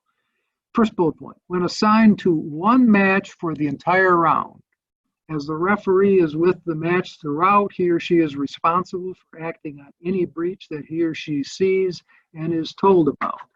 So if Bill says, okay, Gary, you're going to do match 3 between player A and player B, you are the referee assigned to that match, and you have the obligation. If you see anything, you can't ignore it. If you see somebody taking a practice swing in a bunker, you observe it. You tell the player that that's a loss of hold penalty. You make all rule and decisions for that. The second bullet point, which happens on occasion, and that is we actually have match play, but the referees are not assigned to the match. So you could have 16 matches going on. We maybe only have 5 officials that day. And Bill says, okay, player A, or Gary, you take holes 1 through 4, and Dan, you take 5 through 7. You are not an official, a referee that is assigned to the match. What does that mean? It's very interesting. You do not have the authority to intervene in that match. So if you look over and you see somebody in match play taking a practice swing in a bunker, touching the sand, you have no authority to go over and tell either player, no authority. You can't do it. You just sit there. So what are you doing if you are in stroke play and you're not assigned to a match? The answer is you're not doing much. There are 4 exceptions. If you are asked by a rules official, then you've been asked, and then you give the ruling. So if the player comes over and says, "Excuse me, Mr. Official, I see you just standing there not doing anything. My partner just ground his club in the bunker and touched the sand. Isn't that loss of hole?" And then you give the ruling, and yes, it is loss of hole. If you are not asked to intervene, then there's only 4 times in which you are going to intervene, and they're on the 423. Code of conduct breach. You see player A hit his opponent over the head with a sand wedge, and he's on the ground bleeding. You have the authority to intervene, and you would then probably have the committee disqualify the player for a serious misconduct. After you've called 911 and after you've called Bill and verified that that's not acceptable conduct. Second point is if 2 or more players deliberately agree to ignore any rule or penalty they know applies. So again, if it comes to your attention that you know that they know they are breaching the rules and they have an agreement, you can intervene. The third situation is delay of play, unreasonable delay. So if people are not keeping up with the pace of play for whatever reason, you can interfere. And the fourth one is they don't start on time. When you notice that it says a player arrives late to his or her first tee, it probably should read starting point. I'm sorry? That was the third. Well, that's really the fourth because it's unreasonable delay is the third, and then 5.3 starting time is the fourth. All right. Now let's go back to Rule 20.2E, disqualifying players after the result of match or competition is final. Match play. There's no time limit on disqualifying a player under 1.2, serious misconduct, 1.3, deliberately ignoring a known rule. This may be done even after the match is final. So if that comes to your attention a month later, it's brought to the committee's attention, they could disqualify the player under one of those 2. When the committee will give a ruling when a request is made after the result of the match is final, to 20.1B3, that is the fraud exception that we have gone over. If the player deliberately violates the rules, knows that he has deliberately violated the rules, you're not aware of it, that's the fraud exception to disqualify after the match is over. All right, stroke play. Normally a person must not, a penalty must not be added or corrected after the stroke play competition has closed, which is when the results become final, or in stroke play, qualifying followed by match play, when the player has teed off to start his or her first match. Once they've done that, they started the match. Now you can't be disqualified except, and this is, if you will, akin to the fraud exception, and you look at the 4 bullet points. But you can disqualify after the competition, and no in each of these, again, this is akin to the fraud exception, return a score for any hole lower than actually taken for any reason other than to fail to include a penalty that you did not know.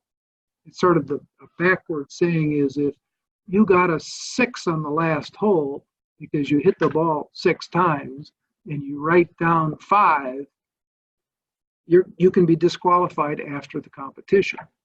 If you write down that you got a 4 on the hole and the reason that, and you actually got a 6, and the reason that you should have gotten 6 is because you ground your club and took a practice swing in a bunker, and you did not know that that was a breach of the rules, you're not going to be disqualified. Then you look at the last 3, knew that their handicap was higher. Again, this is akin to fraud. You know that you can't do it. You do it anyways, you could be disqualified. You knew that you should have been disqualified. And the last one, deliberately agreed with another player to ignore any rules. Again, think of those as an intentional deception of the committee. All right, last point on that I want to point out is there is a difference between a wrong ruling and an administrative error. An administrative error means that the committee added up the scores wrong. So you go in there and you're on the computer, you're doing it by hand, and you say, John, nice round, you had a 75, you got 3rd place. Well, I added them wrong. John really had a 73 and got 1st place. That you correct even after the competition has closed. However, if the reason John had a 75 rather than a 73 is because he failed to include a penalty stroke that he didn't know he had incurred, or the rules official told him something incorrectly, that is not an administrative error. Once the competition is closed, you're done. All right, 20.3, situations not covered by the rules. This used to be the old Rule 1-4, known as equity. Any situation not covered by the rules should be decided by the committee, considering all of the circumstances and treating the situation in a way that is reasonable, fair, and consistent with how similar situations are treated. Have you ever done that as a rules official? Yes, this came up. And if you look at Model Local Rule E3, which is on page 467, so-called preferred lies. We talked about this last time. It says when a player's ball lies in a part of the general area cut to fairway height, you then get to have your preferred lies. What do you do when the ball is sitting exactly between the rough and the fairway? In other words, it's in both of those 2 things. What does the rule say? What does Model Local Rule say? It doesn't say. It says when a ball is in a part of the general area. How do you know whether it's in the fairway if it's halfway between the fairway and the rough? You're saying Half the ball is in the fairway. Is it in the fairway or is it in the rough? Is it touching the fairway? Okay. If you do that, what do you base that on? How do you make that interpretation? The rule does not say that. What I'm getting at is this is where, this actually happened at University Ridge. See how the rest of you would, whether you'd agree with this or not. I had to make the determination of whether a ball that's half on or half off is considered in the fairway. So I went to 20.3 and says, all right, let's look at how this would be consistent with similar situations. All right, what if a ball is half in the general area and half on the putting green? It's on the putting green. What would you do if a ball is half in the penalty area and half in the general area? It's in the penalty area. Okay, what are we going to do if the ball is half in the rough or half in the fairway? Do I let the player have, quote, free relief under this rule, or do I say, no, the ball is still in the rough. So how many think that the ball's in the fairway and we should give them free relief? If you do, you sort of applied 20.3 because the answer isn't in E3. You only use 20.3 if the rule is silent. You cannot use this as an opportunity to say, well, I don't think the rule is very well written, and I'm going to interpret it this after that. You only use it when the situation is such that there is no answer and you have to make a decision. You either have to say to the player, no, you can't take relief, and he's going to say, well, my ball's touching the fairway. And then you got to say something like, well, that's too bad. It's got to be all the way in. And then he says, well, why is that? And then you got to come up with some excuse. Or you got to make the decision that he gets free relief under the E3. And in your situation, the comparison would be fringe and putting. It says consistent with how similar situations. I then said, okay, what's a similar situation? And that's the conclusion that I drew. I'm not saying it's the only one you could draw. I'm saying it's the one that I drew, and I thought it was, quote, reasonable, fair, and consistent. Because we had to have a decision. So that's the point. You have to decide. Yes, because I determined that the ball was in a part of the general fairway cut to fairway height, i.e. the ball was in the fairway. Well, all right. Any questions on 20? Bill is going to go over the questions.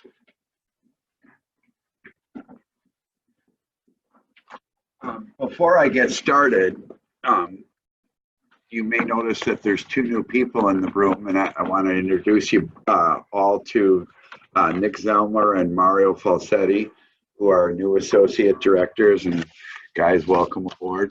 Look forward to having you. As far as the test part, if this is your first introduction, don't be alarmed at the questions. But we're going to go into a few of these questions. We're going to try to whip through them as fast as we can. We left off last week with question 42, so we're moving on to question 43 regarding Rule 17. It is virtually certain that a player's ball after his or her tee shot is lost in a red penalty area. The player uses reasonable judgment to determine the estimated point where his or her original ball, ball A, last crossed the edge of a penalty area and drops a second ball, ball B, within 2 club lengths of the reference point for the lateral relief option, not near the hole. After playing ball B, he or she finds ball A outside of the penalty area. What is the ruling? Well, first of all, are you allowed to substitute balls? And the answer is yes, under the penalty area rule. If I drop that ball, and at the time I dropped the ball, I had knowledge or virtual certainty, I'm allowed to drop the ball under the penalty area rule, and that becomes the ball in play, and the original ball is no longer in play. So ball A is, whether I find it or not, I have to continue playing with ball B, getting only the penalty stroke. So the correct answer in this case is answer B, and that would come under Rule 17.1c or Rule 1.3b2, which would tell me about the reasonable judgment part. And that, you know, if I use reasonable judgment in determining that my ball went in or where it went in, even if I'm proven to be wrong at the time when I drop the ball, that is what's key. So the answer, yep.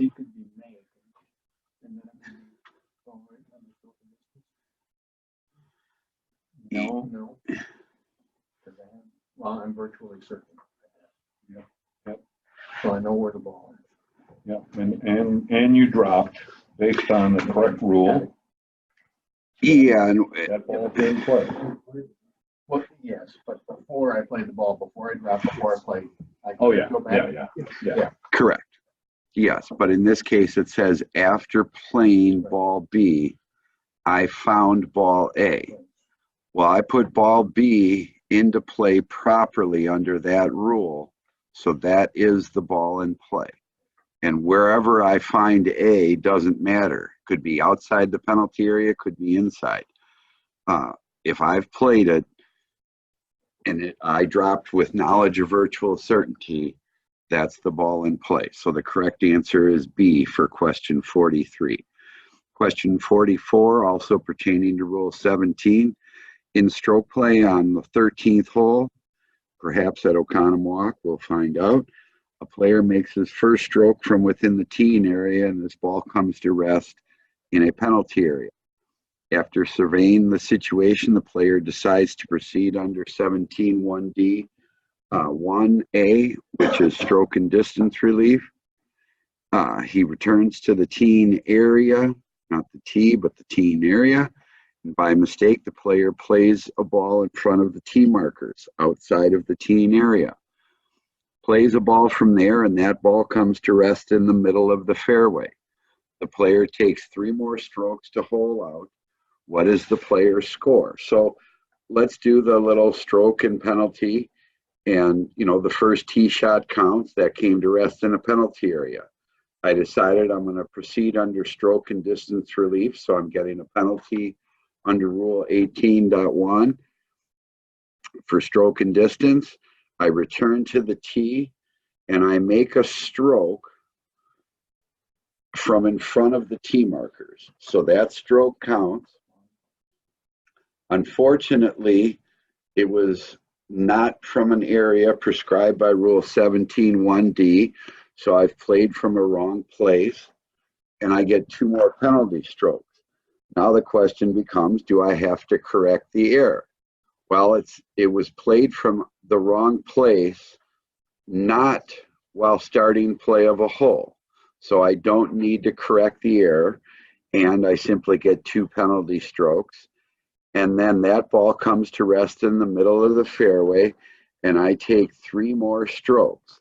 So I should have 5 actual strokes, 3 penalty strokes, and I would wind up with 8 strokes, or the answer B. And that can be found under Rule 17.1(d), Parent 1, Rule 14.6, which is returning to the spot of where the previous stroke was last made, and Rule 14.7, playing from a wrong place. Question 45, also pertaining to Rule 17. In stroke play, a player's tee shot comes to rest within the edge or in a red penalty area, but not in the water. The player makes a stroke at the ball, and it dribbles down the bank into the water and cannot be played. So obviously didn't make a really good stroke at it. He drops another ball on the bank within the penalty area in the proper relief area for 17(1)(d)(1), which is proceeding under stroke and distance. He decides not to play again from that lie and drops a 3rd ball within 2 club lengths of, and not near the hole, than the estimated point where his original ball last crossed the edge of the red penalty area. He then plays on from there. For this series of events, how many penalty strokes has the player gotten? And, when you're taking a test, you got to be really careful, because whether they're asking total strokes or just penalty strokes, you hopefully are on the same page as to what they're asking. So what are the penalty strokes? So my tee shot came to rest in a penalty area. I made a stroke at the ball and it dribbles down to the bank of water, and I decide to proceed under stroke and distance, dropping at the spot where I played from inside the penalty area. That's a 1-stroke penalty. I then decided not to play the ball, and I dropped under the lateral relief option from where that last crossed, and I played from there. Sounds to me like I got 2 penalty strokes. So the correct answer should be B, and that can be found under Rule 17.2A1 and 17.1D3. So those are the references for that answer. Question 46 pertaining to Rule 18. Player A and Player B are playing a singles match. At the 7th hole, Player B hits his tee shot 70 yards, obviously not a long hitter, into an area of tall grass. After searching for 1 minute, that player, Player B, states that he is going to return to the teeing area to play a provisional ball. After Player B plays again from the teeing area, Player A, his opponent, finds Player B's ball within 3 minutes of the start of the search. A might be a very nice guy. Player B picks up his second ball, the provisional ball, plays his original ball onto the putting green. A subsequently scores 6 on the hole. Player B takes 2 putts to finish the hole for a total of 4 strokes. Before either player makes a stroke from the next tee, Player A questions Player B's actions and makes a request for the ruling. So first of all, was the request timely? And the answer is yes. So we're going to consider it. Now we have to figure out, did Player B do anything wrong? So he searched for a minute. He stated that he's going to go over to the tee to play a provisional ball. Well, if I read the provisional ball rule, it allows me to play a provisional ball if my ball is not yet lost, which means 3 minutes has not elapsed. I always kind of find it hard to believe that a guy can walk up, look for his ball, whip back to the tee, but if I only hit a tee shot 70 yards, maybe it could all be possible. But I'm allowed to play a provisional ball by going back, provided that I haven't searched for 3 minutes. So when Player A found Player B's ball within the 3-minute search, that original ball is still the ball in play because it's not lost. If the original ball is not lost and it's found on the course, the provisional ball is abandoned. So then it says they play the original ball onto the putting green. He took 2 putts to finish the hole. Score for the hole for Player B is 4. I mean, everything that happened there is totally legal. So the correct answer is Player B wins the hole. Why? Because he had 4 strokes and Player A had 6. Hopefully you can all see that. Under Rule 18.3A, the first bullet point would tell you, we'll get to that real quick. The first bullet point says for a ball that might be lost, this is talking about when a provisional ball is allowed, it says this applies when the original ball has not been found and identified and is not yet lost. So it means you've started searching, but the 3 minutes hasn't passed, is what that means. So hopefully everyone got that. Moving on to question 47. In which of the following can the original ball not be played? I can assure you, you will run across a question like this on a USGA exam. These are not the most fun. You sort of either know it or you don't. You just have to kind of answer these.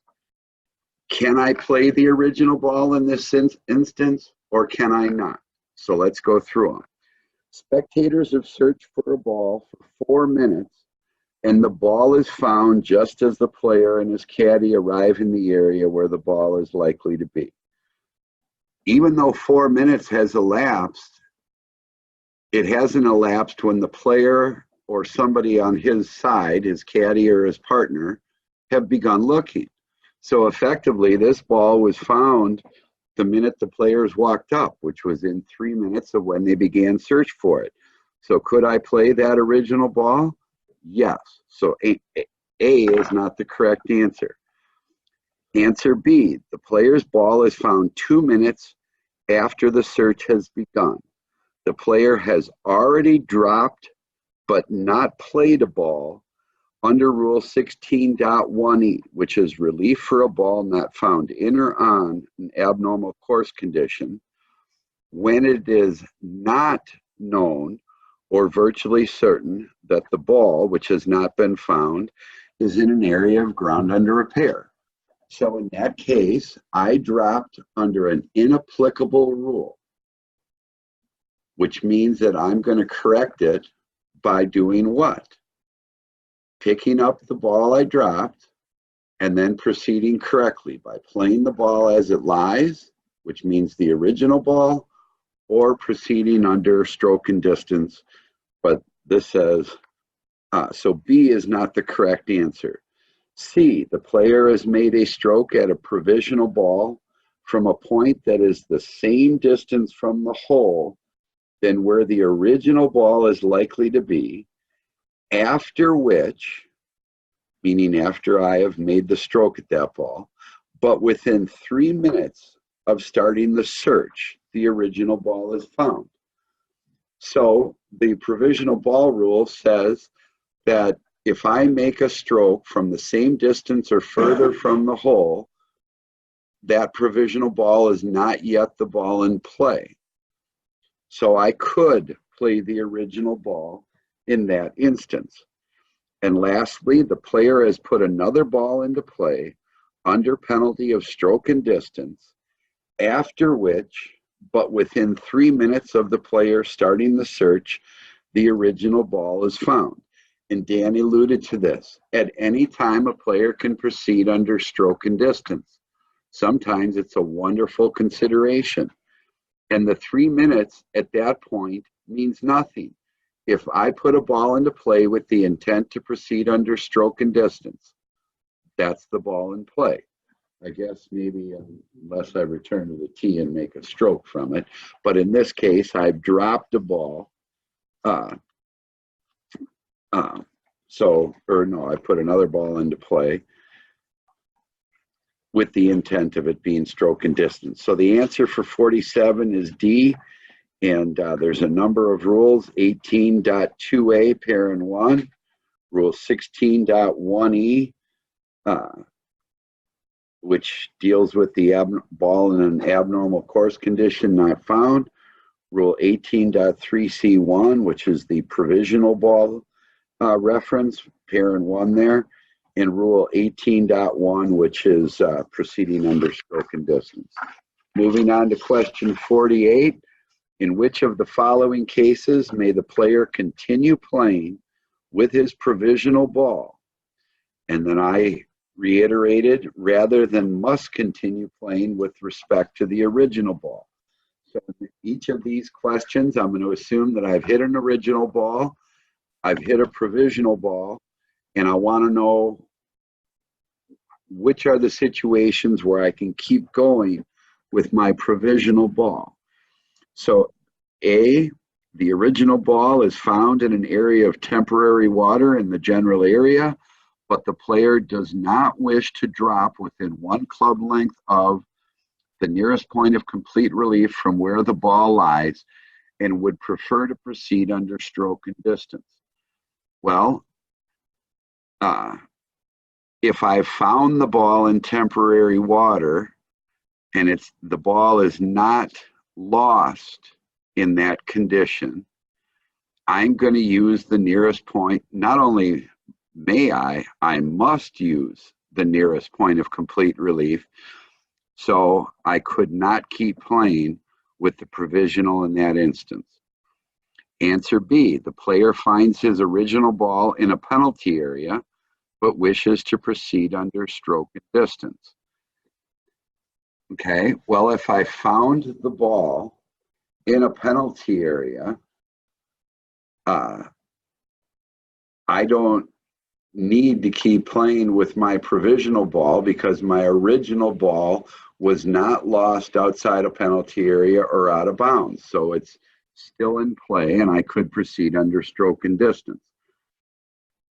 C, it is virtually certain that the player's original ball is lost in an immovable obstruction in the general area and the player does not wish to drop within 1 club length of the nearest point of complete relief from where the ball last crossed the edge of the obstruction. So this deals with the situation of hitting a provisional ball, and the late Paul Hollingstead used to call this a choosy. I get to choose whether I want to continue play with my provisional or because it's known or virtually certain, and it says it right in the answer, it is virtually certain that the ball is lost in an excuse me, immovable obstruction. So I get to proceed either way. So I could continue playing with my provisional ball in that instance. So C is the correct answer. And D, Lee Purdy, this happens 10 times a year in high school golf. A player hits an original and a provisional, walks up, finds his original ball in an unplayable lie in the general area. If you find your original ball in the general area is part of the course. It means your ball is not lost outside of a penalty area. It also means your ball is not out of bounds. So your ball is in play and you must continue playing that ball with respect to that ball. And the provisional ball at that point is a wrong ball. So you would not want to keep going with that. And if I'm not mistaken, one year a team did not make it to the state high school tournament because a player did just that on his last hole. Moving to question 49. So the correct answer for 48 is C, and it's deals with the exception to Rule 18.3C, parent 2, and Rule 18.3C, parent 3, if you want to look those up. And that has to deal with when a provisional ball becomes the ball in play and when a provisional ball should be abandoned. Question 49, also for Rule 18. In a stroke play competition, player A hits his tee shot into a heavily wooded area. He properly announces and plays a provisional ball under Rule 18.3b, and it, meaning the provisional ball, comes to rest in the fairway. He searches for his original ball for 1 minute and declares it lost, another regular thing in high school golf. He walks over to his provisional ball in the fairway and accidentally kicks it. He replaces it, but before he plays his provisional ball, and within 3 minutes of starting searching for it, the original ball, a spectator finds his original ball. He lifts the provisional and then plays the original ball onto the green and takes 2 putts and tees off on the next hole. So this is a good one to see, strokes and penalty strokes. So I hit a tee shot into a heavily wooded area. I announce and play a provisional. I declare it lost, which I can't do. I accidentally kick it, but it has not yet become the ball in play, so there may or may not be a penalty, because that is directly related to playing that ball and solely that ball. Once a spectator finds my original ball in the wooded area, within 3 minutes of searching for it, that's the ball in play. So I continue with my original ball, and I've still really only made 1 stroke. I play the next ball onto the green is 2, and I take 2 putts. So I have 4 strokes. I have no penalty strokes, and I tee off the next hole. The tee off the next hole is to get you to consider answer D, because that's usually the point of no return. The correct answer is answer A, and that can be found with the interpretation of the definition of lost/won, which tells you that a player cannot declare his ball lost, and Rule 18.3c, parent 3, which tells you when a provisional ball should be abandoned. Question 50, with regard to Rule 19, which of the following is false with regard to the unplayable ball rule, Rule 19? And Dan pointed this out. These questions that we are using, we need to clean up some of the language, and the language used in this question is not exactly what I would call current.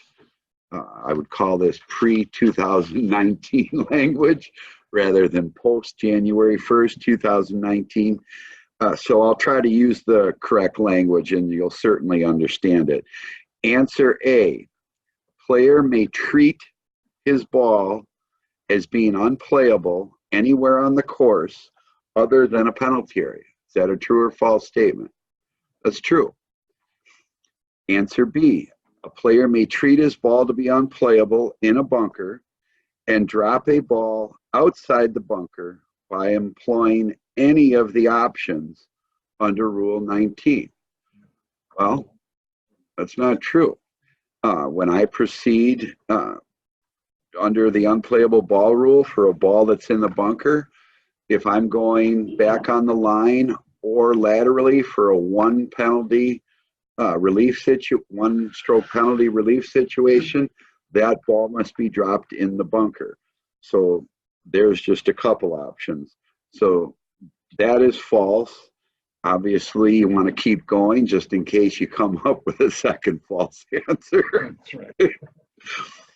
C, a player who can identify his ball, which rests in a tree 8 feet off the ground and in the general area, may deem it unplayable and proceed under any of the three options listed in Rule 19.2. Dan went over this. It's a point on the ground underneath where it lay. The key there is that you find and identify. And trust me when I know it says just identify, but you can't identify a ball if it's not found. So there's an assumption that the ball was found. Another one about the language, answer D, it says a player is the sole judge as to whether his ball is unplayable. That was the old language prior to 2019.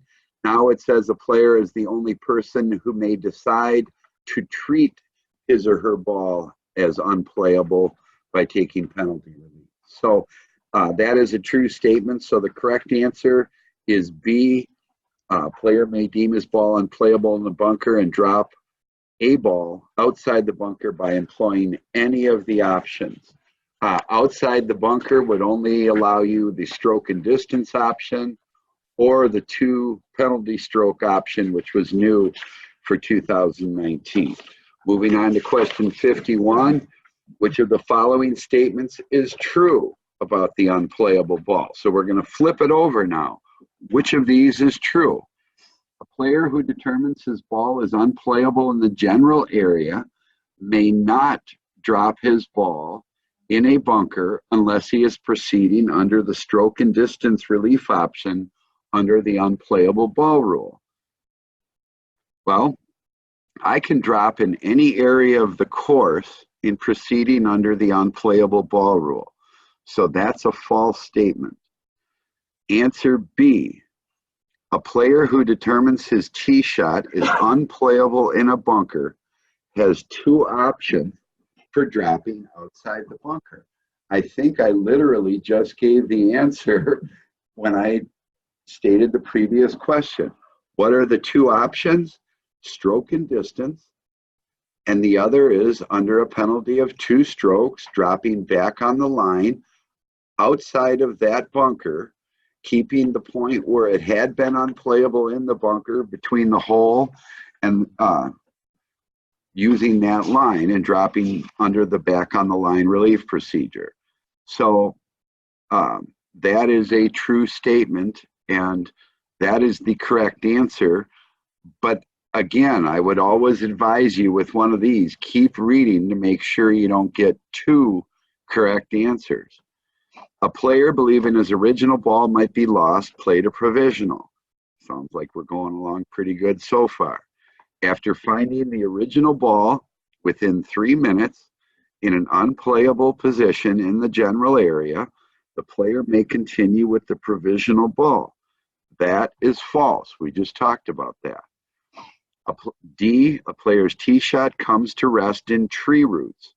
He makes a stroke, fails to move the ball, and then decides the ball is unplayable. Under Rule 19.2a, the player may return to the tee to play his fourth stroke. And that's false because the player made a stroke. Had the player declared the ball unplayable, dropped it, and it rolled back into the position from which he first took the first unplayable lie, and he decided to take a second, going back to the tee would be going back to the spot where the previous stroke was made. But in this instance, the player did make a stroke, so that statement is false for D. These are all found under Rule 19.2b, 19.2c, 19.3a, 19.3b, Rule 18.3c, Parent 3, and Interpretation 19.2/3. And we wonder why people become confused about this. Question 52. At the 18th tee area, a match is tied. After playing on the 18th green where A scored 5, player B tells A that he or she also scored 5 when player B knew that his or her score was actually 6. I think you called that fraud earlier. I like that phrase. I even wrote that down. They then played extra holes, with B winning the match. The next day after the match is final, A learns that B gave the wrong number of strokes on the 18th hole and requests a ruling from the committee. What is the correct ruling? Well, was it based on facts previously unknown to the player? Yeah. If we go to Rule 20 in match play, what are the things that have to apply? Well, the opponent breached Rule 3.2 and gave the wrong number of strokes taken. And the player makes a request for the ruling. So the correct answer is that the committee should award the match to A. Why? Because A actually won the match on the 18th hole, because the match was tied at that point. And on the 18th hole, A scored 5, and B knew that he had scored 6. So we're not going to do anything other than go back, look at what they did on that hole, and player A won. What if they would have tied? We'd go on to extra holes, even though we know B is kind of a chiseler at that point. We might watch everything he does from that point forward a little more closely, but we won't comment anymore on that. If you had tied, you probably would have He knew, right? Which is why I like the term fraud. I'm going to so use that. I love that. Question 53. In stroke play, a player's ball is not found within the 3-minute search period. So what does it mean?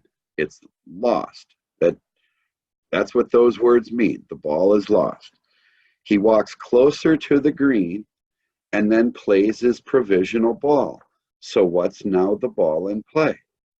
The provisional ball. He then comes across his original ball. I'm telling you, this probably happens several times a year. Seriously. Not knowing what to do and being a typical golfer, he makes no announcement and plays both balls into the hole. Prior to returning his card, the player reports the facts to the committee. So he's proceeded along okay so far. What is the correct ruling? So the first two answers say the score with the original ball counts. I'm telling you, when the ball was lost, that's all the consideration you need to give it. The original ball could never, ever count. It's out of play. So I know that the correct answer is C or D. The score with the provisional ball counts. The player gets a 2-stroke penalty for playing a wrong ball, in addition to the stroke and distance penalty, or 3 penalty strokes in total. I played a second ball. The rules allow me to do that. There's no penalty for playing a wrong ball. Had I not continued with the provisional ball, then we might be looking at something different. But I think even at that point, with the ball being out of play and a wrong ball, it would require correcting, and the player would be dealing with a lot more than 3 penalty strokes. So D, the score with the provisional ball counts, and the player gets the stroke and distance penalty. What does that mean? That means that my original ball was lost, and under a penalty of 1 stroke, because that ball was lost and I had hit a provisional, under stroke and distance, the provisional is now in play. So the correct answer is D, and that can be found under Rule 18.2a, Parent 1, 18.3c, Parent 2, and Rule 20.1c, Parent 3. And I can tell you that I have tried to put those references in the exact order of the answers to each question so that you can reference those for whether those answers are correct or incorrect. Question 54, in stroke play, a player's ball comes to rest in a deeply rutted area that was not marked as ground under repair. Without announcing his decision to invoke Rule 20.1c3, or the ball with which he would score if the rules permitted, the player dropped and played a second ball in accordance with 16.1b, which is relief for a ball in the general area for an abnormal course condition. The player then played the original ball as it lay and completed play of the hole with both balls, scoring 4 with the original and 5 with the dropped ball. The player then reported the facts to the committee, and the committee ruled that the area was ground under repair. So what is the correct ruling? Well, it says the player dropped and played a second ball in accordance. So he took relief and played that ball. When the committee ruled that the area was ground under repair, the rules allow for that procedure. Because the rules allow for that procedure and that ball was played first, that's going to be the score that counts, whether it's higher, lower, or the same. It's going to be the score that counts. And then I played the original ball as it lay and completed with both holes.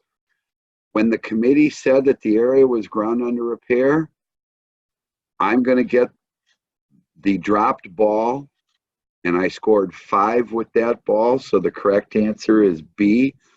The dropped ball was in play and the player scored 5 on the hole. And that's can be under 20.1c, Parent 3. And our last question of the day, in stroke play, and I promise you a question like this will be on the national exam, guaranteed. In stroke play, a player is not disqualified from the competition in which of the following situations? And if you look at my reference, oh, you don't see that, so never mind. So let's go through these. Some of them I'm going to be DQ'd, some I'm not. We're looking for the answer where I'm not DQ'd. After qualifying for the match play portion of the club championship in an 18-hole stroke play qualifying round, the player tees off in his first round match. So the stroke play competition is over. That competition is closed as far as the stroke play part of it. While he was playing in his first round match, the committee became aware that he had taken incorrect relief from a cart path at the advice of another player. So it sounds like he played from a wrong place. The fact that another player told him, as Dan said, means nothing. He had unknowingly returned an incorrect scorecard due to his failure to include the penalty for playing from a wrong place in taking the incorrect relief from a cart path. Because the stroke play competition was over and it's simply he didn't add a penalty, we're going to forgive that and he's not DQ'd.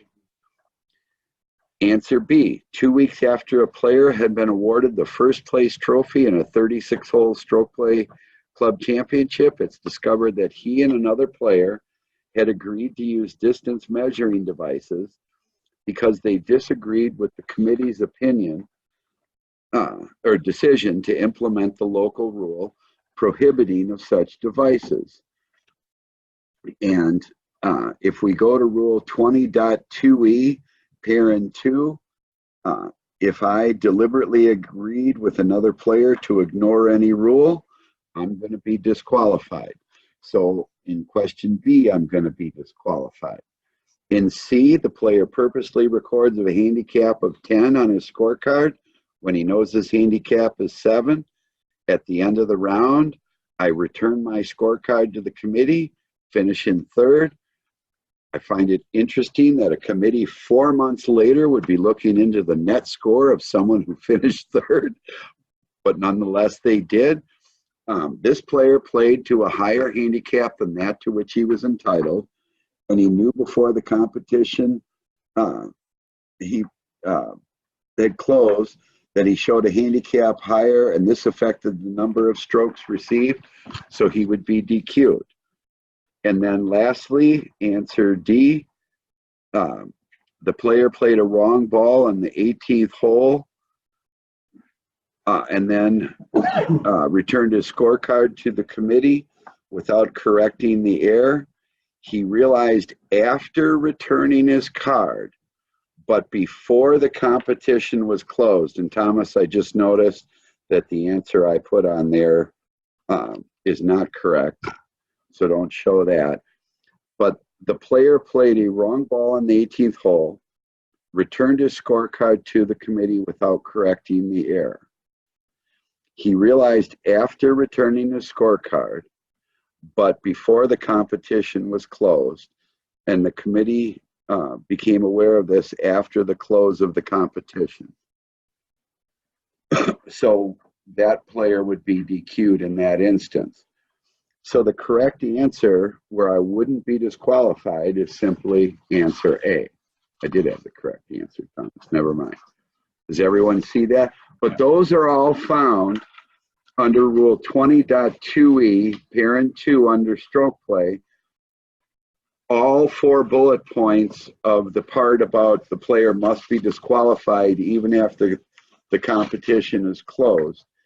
And, you know, another interesting interpretation that happened in one of our events is, like Dan had talked about, it's not exactly written in the rule, where we had a player, it's interpretation 20.2e/1, talking about an ineligible player winning an event and how you would handle that.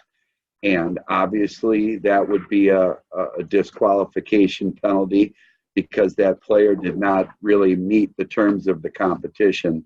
So it would be okay to DQ that player as though he had never played in the competition. But that was an interesting decision. I think John and Dan mentioned earlier, our next session is going to be Friday, February 14th. We love all of you, so we want to see you on Valentine's Day, and we know you look forward to it. But our next session will be February 14th, 2 weeks from tomorrow, from 8 to noon, and that'll be our last session. If there's anyone who wants to take the 80-question test that afternoon, if you're feeling romantic with the rules and want to take the 80-question test, we will have that test available for people to take starting at 1 o'clock in the afternoon. And remember, you'll have, I believe it's 3.5 hours to finish those 80 questions. Again, thank you all for your interest, and Mario and Nick, welcome aboard, and we look forward to having you guys together. Take care, and thank you all very much.